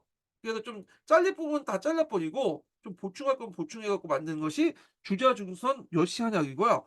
그리고 우리가 이제 받아들인 건 당연히 원래 오리지널 여시한약이 아니라 주자증선 여시한약 이렇게 보는데 굳이 뭐 이렇게 해서 어렵게 냈나 그 생각을 하면 그냥 여시한약 이렇게 쓰시면 될 것 같아요. 그나마 정확한 의미는 주자중손 여시한약이다. 이렇게 보시면 되겠죠. 예. 자, 여기 보면 또 이제 가와 나의 주장을 내세운 정치 세력이 추구하는 목적을 쓰시오. 자, 가도 살림이고 나도 살림이죠. 그러면 어떤 걸 할까? 이것도 뭐 한 통 기준을 이제 쓰시면 돼요. 예. 그래 갖고 인제 뭐 간단하게 보면 "항촌에서 사회관계를 정비하고 항촌을 안정하게 하려고 했다." 그리고 "지방 산림들은 농민의 지배를 강화하려고 했다." 이렇게 인제 쓰시면 되겠죠. 자, 그래서 인제 이렇게 해서 인제 좀 기억을 해 두시고, 자, 그다음에 인제 문제를 또 보겠습니다. 8번 문제 보겠습니다. 8 번. 자, 8번 문제에 관련된 내용을 이제 보면 서양 중세사 관련된 내용이거든요. 예.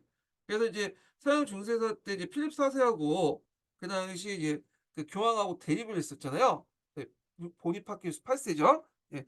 그래서 이제 보니파키우스가 그 과정에서 이제 뭐 하나의 성스러운 교회 가지고 교권의 뭐냐면 그 우위성 이렇게 이제 하게 되죠. 뭐 우남 싹트타고 하죠. 그래서 주요 내용은 만일 세속 그 건이 그 사회적 권리의 가오를 범하면 영적 권력에 의해서 심판을 받아야 되며, 영적 권력은 위험이나 고귀함에서 어떤 세속적 권력보다 우월하다. 그래서 이 세속 권력에 대한 교황과의 극단적 우월을 이제 강조했던 것이 하나의 성스러운 교회, 그리고 이제 라틴어 우남 샹크타라고 하죠. 우남 샹크타. 그 상당히 유명한 그 교리죠. 예, 교칙인데 요거 예전에 한번 객관식 기출문제에서 한번 언급된 적이 있어요, 요게. 자, 그래서 인제 이 보니파키우스 8 세에 그 관련된 내용이라는 거 이렇게 좀 기억을 해 두시면 되고요. 요거는 인제 이것도 마찬가지로 인제 좀 약간 내용이 기니까 문제 풀면서 인제 또 설명하는 방식으로 할게요. 자, 가 문서가 반포 당시 교환권과 갈등을 빚은 인물 쓰시오. 요거는 앞에서 필립 4 세.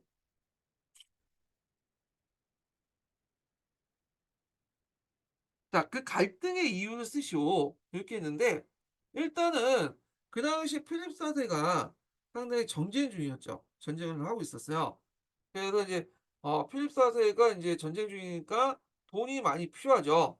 예. 그러니까 인제 했는데 돈을 얻을 수 있는 내용을 보니까 성직자들이 인제 재산이나 토지를 많이 갖고 있잖아요. 그러니까 예전에는 이제 성직자들에게 재산과 이런 것들을 인제 뭐냐면 어 안 걸었는데 이걸 그대로 놔두니까 그 뭐냐면 그 다 이탈리아 쪽으로 간단 말이야. 그래서 인제 뭐 이런 것들 등등 해서 그 이제 뭐냐면 "교회 성직자 가세를 내가 하겠다." 뭐 이렇게 인제 내세웠고, 그다음에 이제 프랑스 왕권의 적대적인 주교들이 많았어요. 그래서 이런 것들을 인제 뭐냐면 그 제거하겠다 뭐 등등 여러 목적으로 해서 한 거야. 그러니까 이제 가세권 문제가 제일 중요한 거고, 그다음에 이 기회에 아예 그냥 주교도의 제거 문제도 있고. 자, 그래서 이제 요 갈등 이유를 쓰시면 되고요. 그래서 인제 있고 나의 주장에 따라 개최한 공회가 이제 뭐냐 이렇게 했는데, 일단 이제 그 교회 일치에 관한 그 방안들 있죠. 놈이 인제 딱 나오죠. 예, 교회 일치라는 건 교회가 지금 분리됐으니까, 이게 분리됐으니 하나로 합쳐야 된다는 논리잖아요. 그러면 인제 이게 뭐냐 아비뉴 유수 이후에 교회가 분열된 상황을 이제 얘기를 하고 있는 거죠. 그걸 어떻게 해서 이제 하냐. 그 주요 내용은 뭐냐면 공의야, 공의. 음. 그래서 이때 이제 교회에서도 두 가지 이거 있어. 교권에 대해서 교권의 중심을 어디에 둘 것이냐, 교회 권력을. 뭐냐면 하나는 그 교황에게 둬야 된다. 그다음 또 하나는 공의에 둬야 된다. 공의에는 이제 여러 가지 인제 뭐 교회 그 당사자들이 모여 가지고 했던 회의를 공의회라고 하죠. 그래서 인제 여기에서 공의회를 중심으로 둬야 되는 게 공의회주의예요, 공의회주의. 그래서 이 교황의 권위가 좀 쇠퇴하고 있는 상황에서 공의회가 이제 중심을 해 가지고 이제 뭐냐 교회에 개혁을 하거나 주도를 해야 된다. 어 이게 인제 공의회주의거든요. 이 공의회주의는 예전에 한번 시험에 나왔던 거예요. 예. 그 공의주의를 통해서 그 당시 이제 개최된 그 회의는 그 유명한 무슨 회의죠? 콘스탄트 공회죠. 그래서 이제 콘스탄트 공회에 소집한 이유가 있어요. 일단 교회의 분열을 종식했다. 그다음에 두 번째가 이제 흡수 같은 이단파들이 있었거든요. 이단을 억압하고 교회를 이제 개혁한다. 이렇게 했어요. 그러니까 교회 분야는 나름대로 인제 종식시킨 것 같죠. 3 명의 교회를 다 폐하고 새로운 공항을 내세웠잖아요. 그다음에 이단을 억압한 거 또 나름대로 성공했어. 호수 같은 거 이제 불어서 사용시키고. 근데 교회 개혁은 논의만 했다가 이제 흐지부지 됐어. 이거 앞으로 나중에 논의하겠다 해 가지고. 자 하여튼 이런 목적으로 해 갖고 개최를 했다. 자 그래서 인제 콘스탄트 공예 되게 중요하죠. 그래서 콘스탄트 공예도 앞으로 시험 문제 나올 가능성이 있어 가지고 제가 이제 서양사 개론이나 등등 여러 책을 이제 참고해서 거기에 논의했던 것들을 이제 좀 정리를 해 놨어요, 기출문제 분석에다가. 그래서 요거 좀 읽어 보시고요. 근데 이제 이건 콘스탄티노 공예에 이제 지배했던 이제 그 콘스탄트 공예를 지배했던 공예주의는 시간이 가면서 인제 없어지고 점점 중심이 어디로 옮길까요? 예. 그 교황으로부터 옮겨. 그래서 인제 공예주의는 없어지고 교황 중심의 어떤 권력 체제가 형성됐다. 이렇게 이제 보시면 되겠죠. 예. 요 과정은 이제 제가 또 기출문제 분석에서 적어 놨으니까 요거 참조를 해 주시면 될 것 같아요. 자 그다음에 9번 문제 보겠습니다. 자 9번 문제는 중국 근현대사 문제죠. 자 중국 근현대사 문제도 매년 한 번씩 나오는 문제예요 요번에. 요번에 들어가신 교수님이 있는데 교수님이 24 년도 기출문제에 진짜 좀 말이 안 나오는데 어 두 문제를 냈죠. 두 문제 양해하고 풀림 문제를 냈는데 이게 이제 중국 근현대사 관련된 문제예요. 이분이 중국 근현대사 그 전공자분이신데 쿨리나 뭐 설탕무역 같은 것들 되게 관심이 많은 분이야. 그래 갖고 했는데 우리가 보는 책에서 안 되고 내가 보니까 이제 논문이나 자기 논문이나 아니면 우리가 보지도 않는 그 저기 전문 서적에서 문제를 내버린 거예요.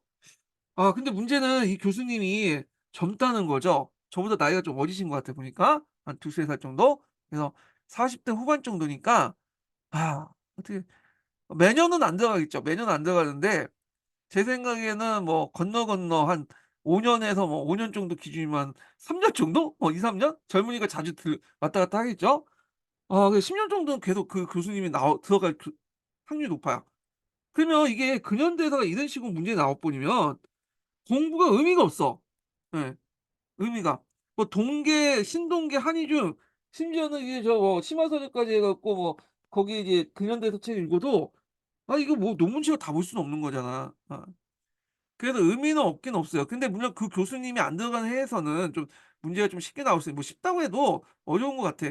요즘에 근현대사 그 중국 근현대사 문제가 뭐 조약 관련된 내용들이 되게 많고 뭐라고 할까요? 문제가 점점 어려워져. 왜 이렇게 어려운 거야? 그냥 신동계나 근현대사 좀 신동계나 한이중에서 좀 내면 안 될까요? 내 생각인데. 그렇게 어렵게 내면 솔직히 말해서 근현대사는 포기해야 돼, 중국 근현대사. 그러니까 아무리 공부해도 점수가 안 나오잖아. 점수가 안 나오는데 진짜 시성교육 방책 갈려 먹는 문제에서 이거 뭐 어떻게 하겠어요.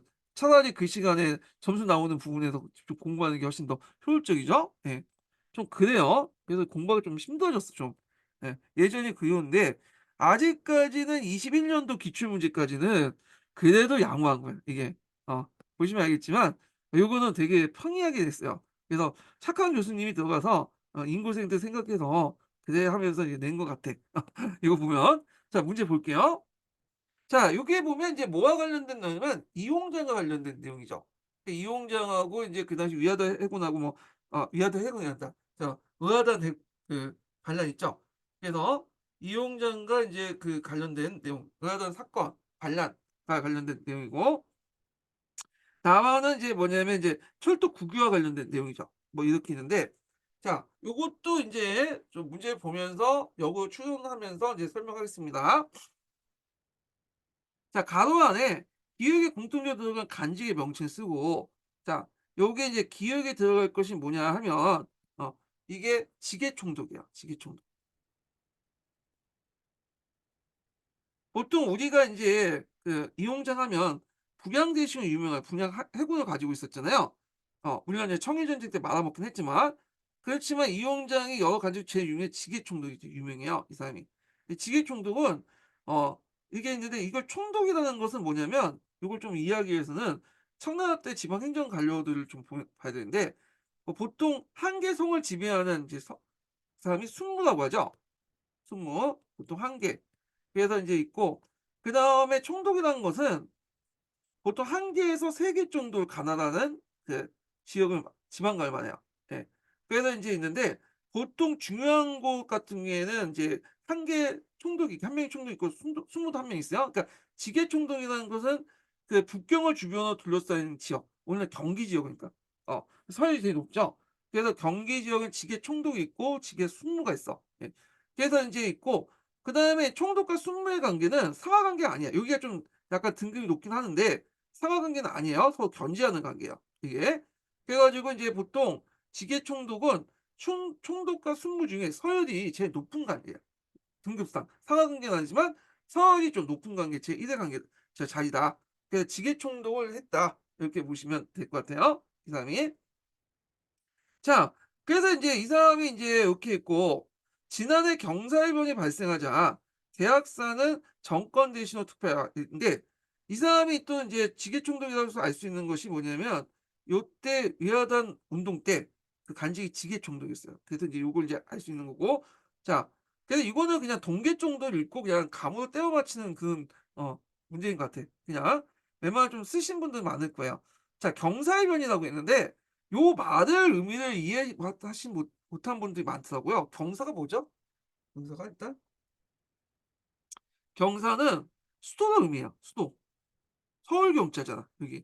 서 그래서 경사는 그때그때마다 달라. 왜냐면 수도가 바뀌잖아. 그래서 우리가 명나라 초기 때에 경사라고 하면 어디겠어요? 남경을 의미한 거고요. 그다음에 이제 명나라 중기 때부터 수도를 영락 때부터 옮길 때부터는 어디 북경을 의미해.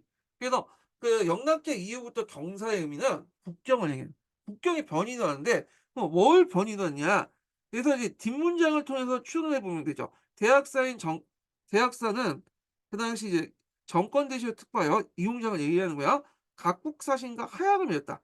자, 경사에서 변이 일어났는데 북경에서 변이 있는데 하약을 맺었어.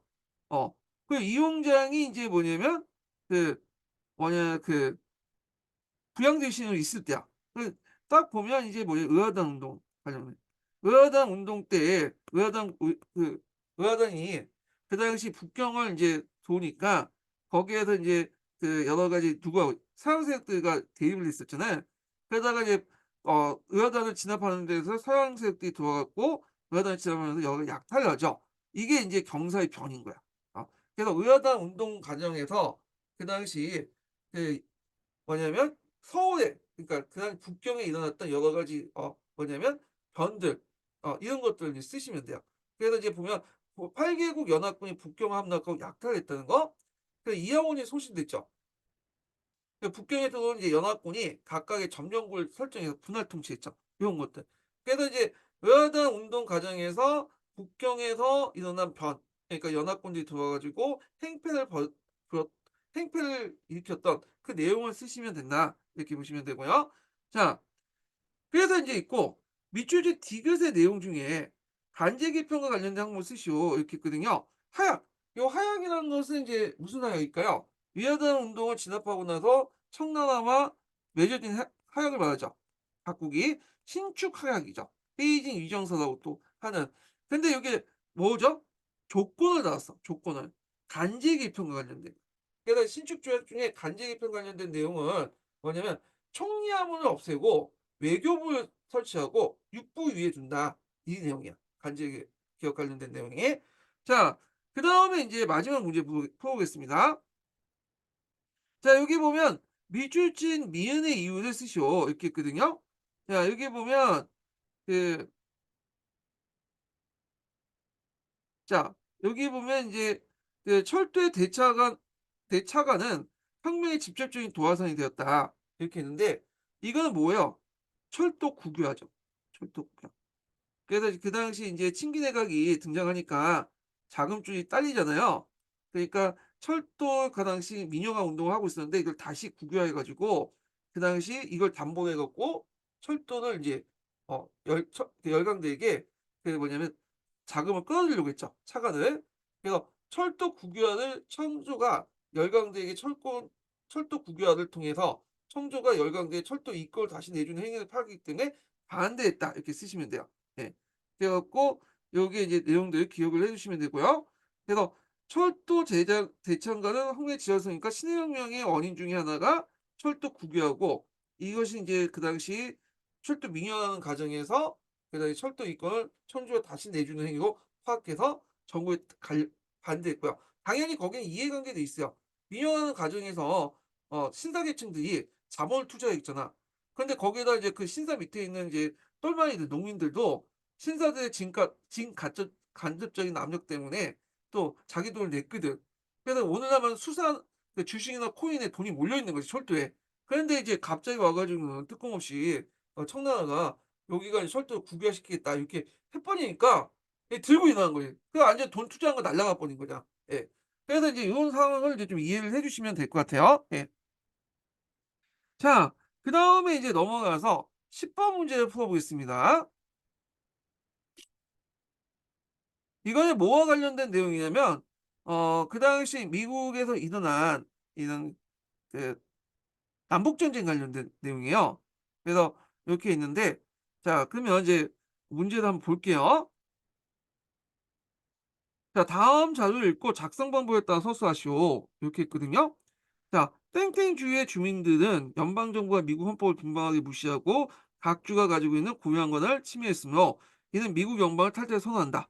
그래서 이제 이거 보시면 여기에서 무슨 주는 모르겠지만 미국 연방의 탈퇴를 선언한다. 남북 전쟁을 알 수 있죠. 자, 그래서 인제 남북 전쟁인데 요건 무슨 주일까요? 요거는 좀 약간 이제 자료 찾아서 인제 알아야 되는데 여기는 사우스 캐롤라이나라는 주가 있어요. 이 사우스 캐롤라이나가 연방 탈퇴 선언이야. 이게 서울에 있는 미국사에 있는 거거든요, 땡땡 주가. 그래서 아마 여기 빈칸 쳐 놓고 "여기가 무슨 주냐?" 이렇게 물어봤으면 진짜 요거 너 처먹었을 거야. 어. 자 하여튼 이 선언서는 사우스캐롤라이나주가 연방에서 탈퇴한 집적인 원인과 탈퇴의 어떤 정당성을 증명한 거거든요. 예. 그래서 있고 그다음 나는 인제 뭘까 이거는. 나는 어디에서 많이 봤던 거죠. 예. 요거는 링컨 취임 연설이다. 많이 본 건 아니다. 그러니까 링컨의 대통령의 취임 연설이다. 여기 보면 "우리의 헌법과 법률에 비추어 볼 때 연방에 불리한 건 있을 수 없다." 링컨은 대표적인 무슨 연방주의자예요. 예. 그러므로 "저는 헌법 정신에 따라 연방 법률이 모든 주에 충실하게 집행되도록 할 것이다. 바로 그 일을 하는 것이 저의 임무라고 한다. 저 연방을 보존하는 일을 최선을 다할 것이며 우리는 분리될 수 없다. 각 지역들은 분리될 수 없으며 장벽을 쌓아서는 안 된다." 이렇게 이제 주장했다. 링컨이 그 당시 인제 이렇게 했던 건데 링컨이 그 당시에 이제 소속된 그 당이 공화당이죠. 공화당. 예. 그래서 링컨이 인제 대통령에 당선되니까 사우스캐롤라이나 주의에서 즉시 연방 탈퇴 문제를 검토하기 시작했고 대의원회를 소집했어요. 그리고 1860년 12월 20일 만장일치로 즉각적인 연방 탈퇴를 가결했고 이걸 인제 사우스캐롤라이나가 하니까 요걸 인제 시점으로 해 가지고 이제 조지아, 애리바마, 플로리다, 미시시피, 루이지애나 등등 6개 주가 탈퇴했고요. 그리고 이들 대표가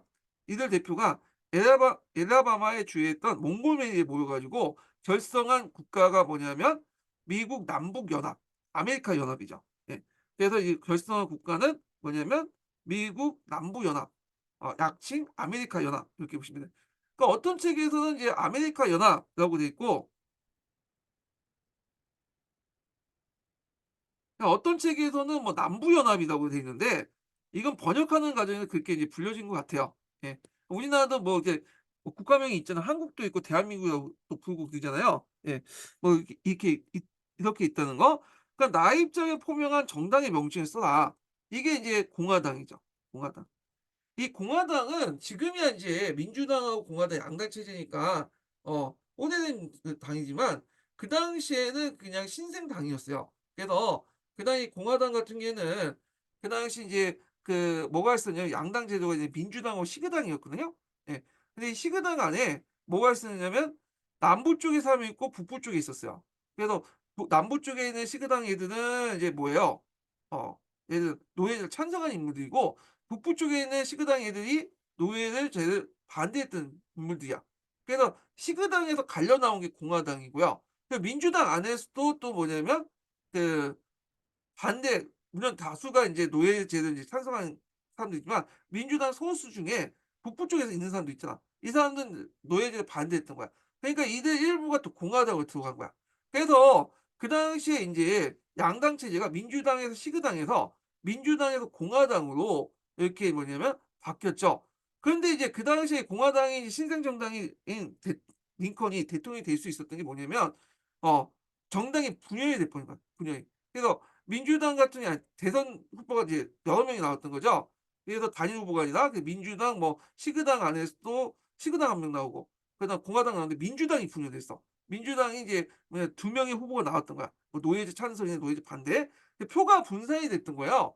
그러다 보니까 이제 공화당이었던 신생정당 공화당이 뭐냐면 그 정권을 차지하고 결국에는 이제 나중에 민주당과 공화당 양당 정당이 형성이 되거든요.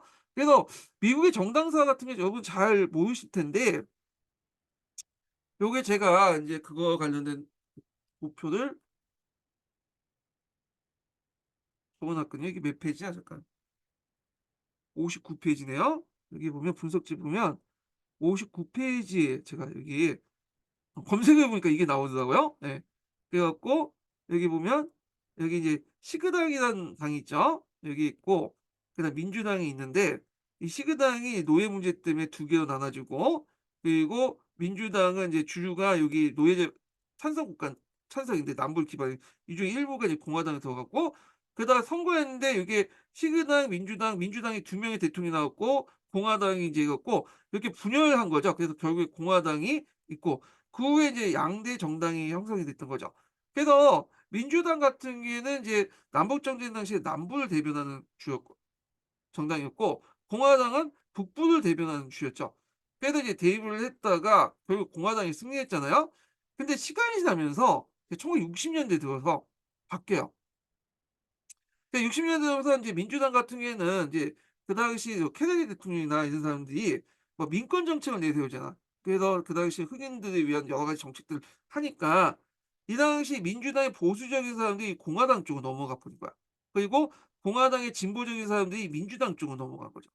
그래서 지금은 완전히 세력이 재편이 돼 갖고 민주당은 북부가 된 거고 공화당은 남부가 된 거고 백인들은 주로 공화당을 이제 어 투표하고 뭐 다 그런 건 아니지만 흑인들 같은 경우에는 이제 민주당을 투표하는 방식이고 이게 세력 관계가 1960 년대 기점으로 바뀌었다. 그렇지만 원래는 공화당은 노예제를 반대하는 정당들이 뭐냐면 만들었던 그 정당들이다. 이렇게 이제 보시면 돼요.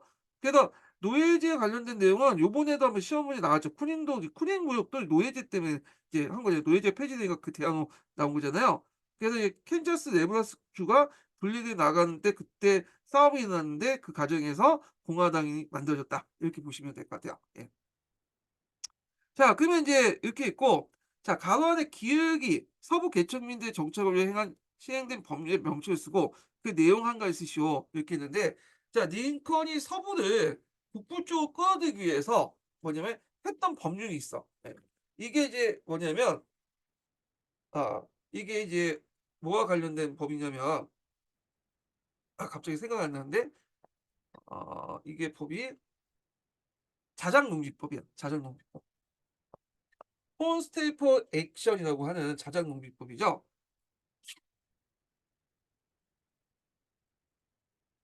네. 그래서 이제 1862 년에 만들어진 법이에요. 그래서 이 법은 뭐냐면 시민으로서 일정한 지역에 5년 동안 거주하면서 개간한 종사자에게 160 에이커를 토지를 무상으로 토지를 분배한다는 내용이야. 그냥 쉽게 말하면 미국이 그 당시에는 이제 땅이 널렸잖아요. 서부 개척 시대고. 그러니까 이제 아무 데나 가 갖고 땅을 꽂고 깃발 꽂고 거기에 5년 동안 거주하면 자기가 160 에이커 토지를 받는 거야. 어. 이거 진짜 축복받는 시대였죠. 예. 그래 갖고 인제 있고 요 내용을 쓰시면 되는데 이게 160 에이커까지 쓸 필요는 없을 것 같고 그냥 일정한 그 지역에 거주하면 "개간한 종사자에게 토지를 무상으로 준다." 이렇게 쓰시면 될 것 같아요. 뭐 구체적으로 몇 년에 뭐 토지 A건 쓴다 요렇게는 좀 그런 것 같아. 예. 그래 갖고 인제 요렇게 있고 자 그래서 인제 이렇게 해서 한번 풀어 봤고 그다음에 11번 문제 보겠습니다. 자 요거는 이제 다음 자료 읽고 작성 방법에 따라서 이제 서술하시오 이렇게 해서 있는데 이 원나라 시대 때 관련된 화폐나 뭐 그런 것들이죠. 요거 이제 원나라와 관련된 내용이에요. 자 요것도 인제 한번 이제 여기 통해서 초에서 인제 볼게요.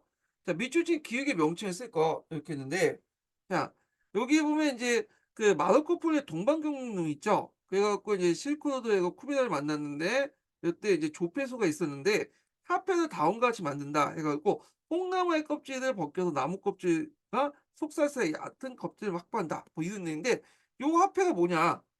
요거는 인제 뭐겠어요? 이건 쉽죠? 요거는 이제 교초예요, 교초. 어 교초라고 하기도 하고 오초라고도 하고 하죠. 예.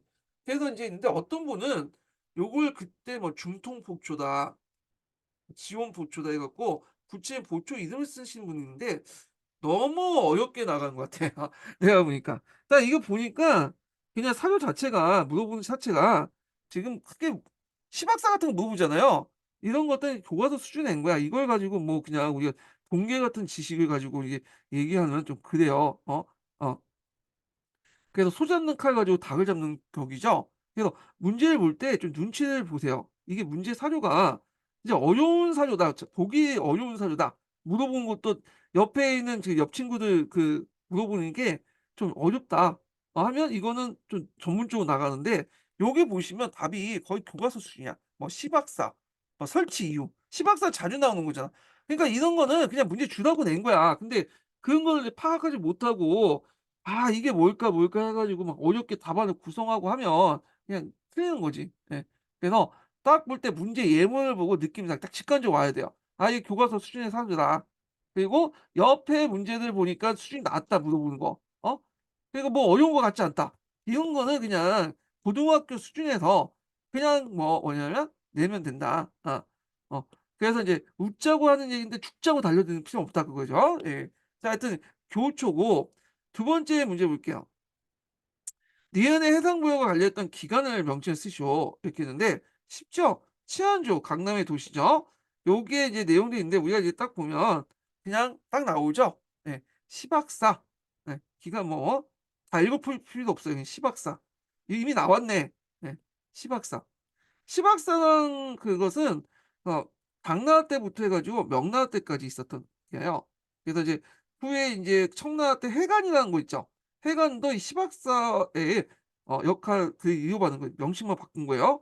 자 그래서 이제 이 시박사인데 이 역할에 대해서 이제 네 설치 이유에 대해서 나를 참고해서 나라는 것은 인제 이 조건물이야. 예. 조건인데 이걸 해서 설치 이유도 여러 가지 있긴데 나를 참고해서 했는데 나를 이제 한번 쭉 읽어 보시면 되겠네요. 읽어는 봐야겠죠? 자 뭐 요렇게 있는데 이 주요 내용들 보면 무역세를 징수해서 재정 확보한다는 내용이 있어요. 왜냐면 무역하는 과정에서 이렇게 있는데 요거 한번 읽어 볼게요. 백화는 이제 이항과 이 도시에서 엄청나게 많은 이득을 얻었는데 보석과 진주는 물론 인도에 들어온 배에 실린 모든 물건의 10%, 즉 물건 10개 가운데 하나를 만든 것과 같게 됐다. 그래서 이런 식으로 어떻게 얻겠어? 상해 무역세를 징수해서 얻는데 이것을 이제 관리하는 그 기관이 시박사다. 이렇게 보시면 될 것 같고요. 시박사를 이어받은 명나라 때 회관도 비슷한 업무를 해요. 이것도. 자 가와 다를 참고해서 동서교류 역사에 나타난 교육의 비중의 변화를 쓰시오. 자 여기 가와 다는 시기적으로 어느 시기죠? 원나라 때죠. 우리가 이제 원나라 하면 동서교육이 되게 발달했던 거잖아. 아 그래서 팍스 몽골이안 정도로 해 갖고 막 글씨가 잘 나갔던 시기거든요. 근데 여기에서 묻어놓은 게 이제 교육의 비중의 변화를 쓴 거잖아요. 그러니까 우리가 인제 알다시피 인제 동서교육령은 초원길, 바닷길, 비단길 이렇게 있어요. 예. 그래서 제가 처음에는 이제 비단길이 잘 나갔죠. 근데 우리가 알다시피 탈라스 전투 이후에 여기가 놀러 넘어가 바닷길 넘어 그래서 몽골 때는 더 바닷길 비중이 높았다. 그래서 물론 이제 어떤 사람은 이제 초원길, 비단길도 육상 교통을 장악했으니까 뭐냐면 높지 않느냐. 물론 이제 비중 많이 상승했죠 예전보다. 그렇지만 바닷길은 이렇게 수직을 여기는 진짜 가파르게 올라간 거야. 지금 비트코인 막 상승한 것처럼 오는데 지금 바닷길하고 뭐냐면 아니 비단길하고 사막길은 비단길하고 초원길은 주식 시장 오는 만큼 쪼끔쪼끔 오는 거야. 그러니까 당연히 여기 비중이 여기가 여기 넘어가는 교육용 비중보다. 그러니까 이제 어떻게 써야 되냐면 바닷길보다는 비단길보다 바닷길 비중이 높아졌다. 예. 비단길보다는 비단길 사막길이라고 하죠. 바닷길의 비중이 높아졌다. 이렇게 쓰시면 돼요. 예. 그래서 근데 이거 교과서에 있는 거야. 그래서 꼭 보면 어려운 책을 읽는 분도 있는데 굳이 그렇게 읽을 필요 있나? 그냥 교과서 수준의 문제들이 너무 많고 세기 때문에 어려운 책 읽어도 여러분들 이거 다 이해 못 하잖아, 솔직히 말해서. 그거 어떻게 다 암기해요, 그걸. 뭐 논문 읽는다고 여러분 다 이해할 수 있어요? 어. 그거는 우리가 이제 나중에 시험 끝나고 책 펴보니까 찾아보니까 이제 나오는 거야. 근데 책도 없고 그거 쓰라고 하면 솔직히 쓰는 인간들 별로 없어. 심지어는 교수 할아버지가 와도 그거 못 써요, 그거. 자기 전공 분야 아니면. 그러니까 차라리 공부를 하려면 교과서를 집중 파고 그냥 보려면 기본서 정도만 보시면 돼요. 나머지 뭐 논문 보고 뭐 이렇게 뭐 이상한 심화책 보면 뭔가 공부하는 것처럼 보이고 뭐 간지나게 보이잖아. 어. 근데 뭐 간지난다고 해서 뭐 학교 가는 건 아니죠. 예. 그래서 하여튼 그렇게 있고 자 12 번을 보겠습니다. 12 번. 자, 가는 이제 학교 역사 교육에서 역사 탐구의 기초 학습의 중요성을 제안 그리고 나는 예비교사 수업 설계, 다는 수업 설계에 관한 지도교사 협의 내용이다. 작성 방법에 따라서 서술하시오. 이렇게 있거든요. 요거는 뭐 특별하게 우리가 보는 기본서에 나온 건 아니고요. 그래서 이거는 이제 뭐와 관련된 거냐면 그 농진적인 역사 수업 있죠.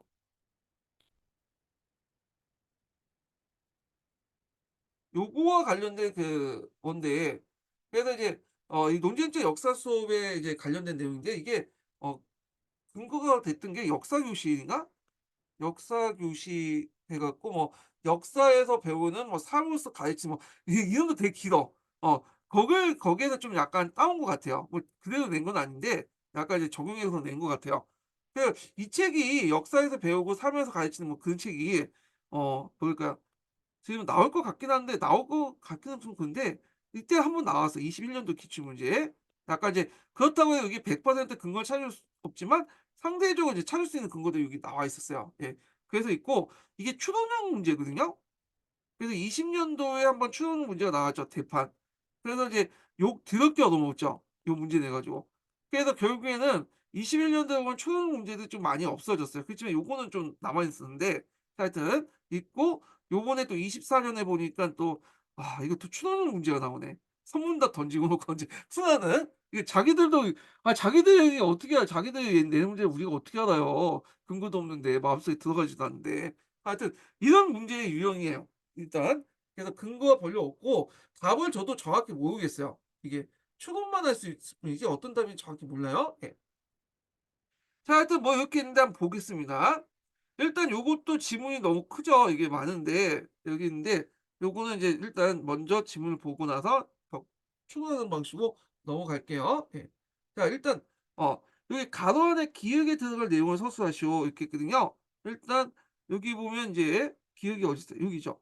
자 여기 보면 이건 뭐 추론이 근데 전 두 자료가 기억에 대해 어떤 다른 견해를 보고 있는지 학생들이 찾도록 하겠습니다. 이렇게 있는데 여기 인제 자료가 두 개가 있죠.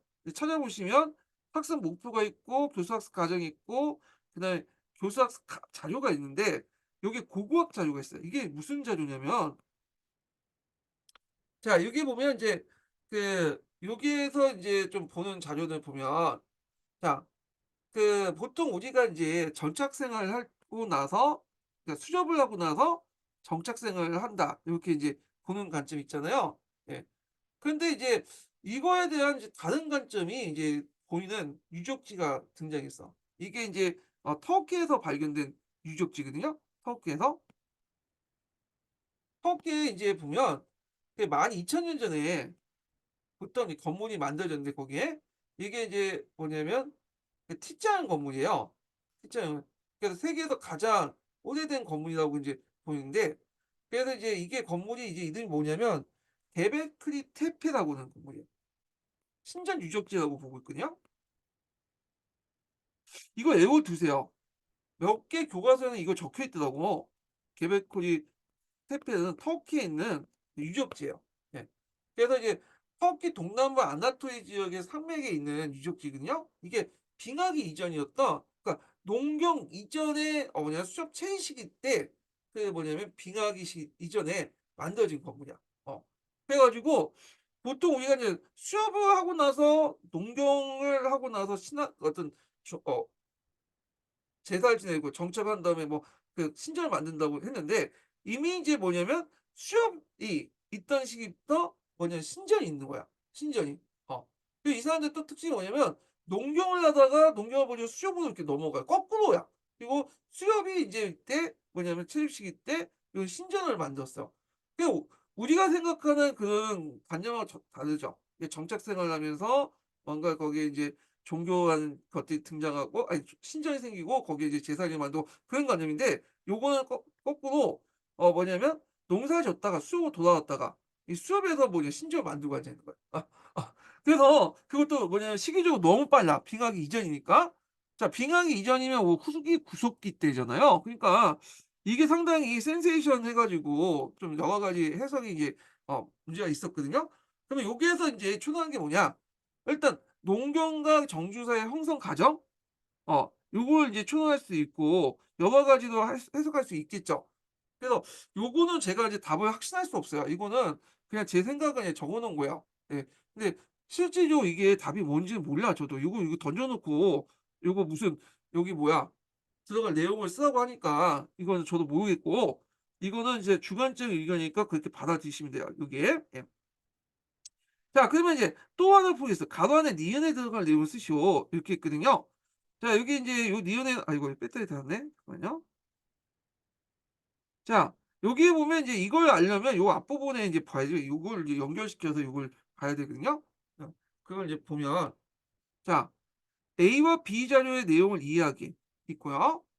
그다음에 A와 B 자료를 비교해서 쟁점을 찾기, 근거를 바탕으로 A, B 자료 하나를 지지하는 글을 쓸 것, 이렇게 해서 인제 있는데, 자, 그래 갖고 인제 요거와 관련해서 쟁점 관련된 내용이라는 걸 알 수 있는데 좀 볼게요. 예. 자, 3 단계로 근거를 바탕으로 A와 B 자료를 하나를 지지하는 글을 작성하기 위해서 학습 목표를 제대로 살리지 못한 한계가 있습니다. 왜냐하면 이렇게 있는데, 여기 들어갈 것은 뭐냐면 교수 학습 과정 내용이 학습 목표와 일치하는 부분도 있습니다. 이렇게 쓰시면 될 것 같아요. 예. 그래서 교수 학습 과정에서 학습 목표의 내용이 일치하지 않는 부분도 있다. 아, 그런 것들 이제 이거는 이제 그 앞부분에 교수 학습 과정 내용이 있거든요. 네. 그래서 이제 두 가지 이제 학습 목표 중에 인제 여기 보면 요게 있죠. 논쟁적인 어떤 두 번째, 그러니까 논쟁적 견해의 타당성을 검토하고 그에 관한 자신의 견해를 표현한다. 어 요렇게 해서 이제 발표 수업을 염두에 두는데, 근데 이건 논쟁 수업을 하고 있잖아요 지금. 지지하는 글 작성하기.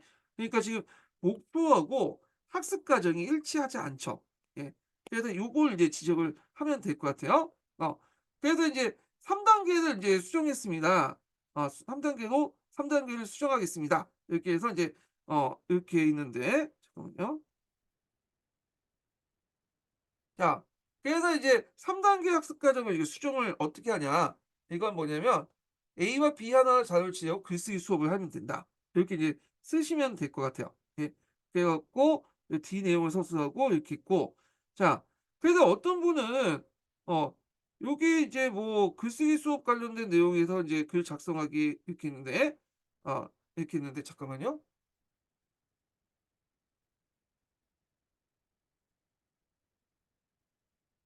아, 그래서 이제 요거를 보면 이제, 제가 말 잘못했어요.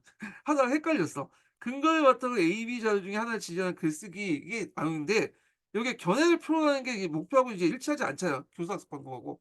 그러니까 그 일치하려면 논쟁이 되는 견해의 근거를 바탕으로 살펴보고 A 자료와 B 자료를 지지하는 견해를 발표한다. 그래서 글 작성하기를 발표한다고 밝혀야지 그 뭐냐면 맞는 것 같아. 음. 그래서 어떤 분은 그 달아 놨더니 그 뭐라고 한다? 이게 요거하고 이게 똑같은 말을 똑같이 하지 않냐, 답안에 요걸 동일하게. 그래서 뭐 동호 방법의 논리를 막 오류를 범하지 않냐 하시는데, 이건 이런 식으로 얘기하면 좀 한도 끝도 없어. 왜냐면 동호 방법이라는 것이 A인데 이걸 달리 돌려서 A 다시로 말하는 거잖아요. 논리학에선 통하는데 이분들이 논리학을 근거로 해 갖고 쓴 게 아니거든 지금. 자기 딴에는 좀 약간 추론해 가지고 쓴 거니까 이런 식으로 나가면 좀 곤란해요. 이런 식으로 따지면 그 당시 흥하진 전투 한국 사회보면 흥하진 전투 있죠. 그것도 답을 그대로 썼잖아. 이거 전형적인 동호 방법의 논리야. 그냥 똑같은 말을 다 쓴 거 아니야. 뭐 인두세, 뭐 인세 뭐 다 똑같은 거예요.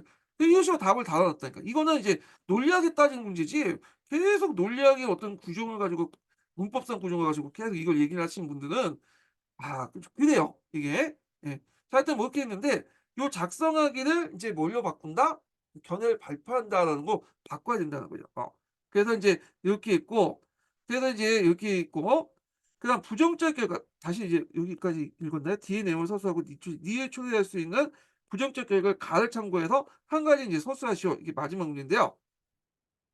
자 3 단계를 이제 그 내용을 이제 수정을 하고 그다음 밑줄 친 니은을 초래할 수 있는 학생들이 제시한 모든 견해를 다 수용한다는 의미니까 이걸 하면 어떤 문제점이 있냐면 그 역사적에서 극단주의 상대주의 받아들이는 게 있어. 앞에서 말한 것처럼 이 터키의 이제 이게 한 가지 사례만 보고 12,000년 수렵 시대에 정주사에 있었던 신전이 발견된 거야. 그리고 얘들이 원래는 정주했다가 수렵으로 넘어가고 하는 거죠. 그러니까 우리가 이제 역코스가 그 역관가 역코스가 이거는데 보통 수협하다가 정주 넘어가고 거기에서 뭐냐면 그 권력체가 형성돼 제사장이 만들고 크게 신전을 만들잖아요. 어 근데 이거는 이제 뭐냐면 터키 같은 경우에는 요거는 거꾸로 정주사였다가 수렵사에 넘어가고 수렵사에서 신전이 만들어진 거야. 자 근데 이걸 가지고 극단적인 사례 가지고 뭐냐면 이게 뭐 일반화됐다 이렇게 말하면 좀 그렇죠. 그래서 이제 오히려 이런 부정적인 결과는 뭐냐면 그 너무 역사에서의 극단적 상대주의를 받아들일 수 있다. 이렇게 이제 쓰시면 될 것 같아요. 예. 그래서 인제 요 내용들 좀 기억을 해 두시고 요거는 가와 관련된 내용과 연결돼서 이제 보시는데 극단적 상대주의 경계는 심해지는 설득이 있다.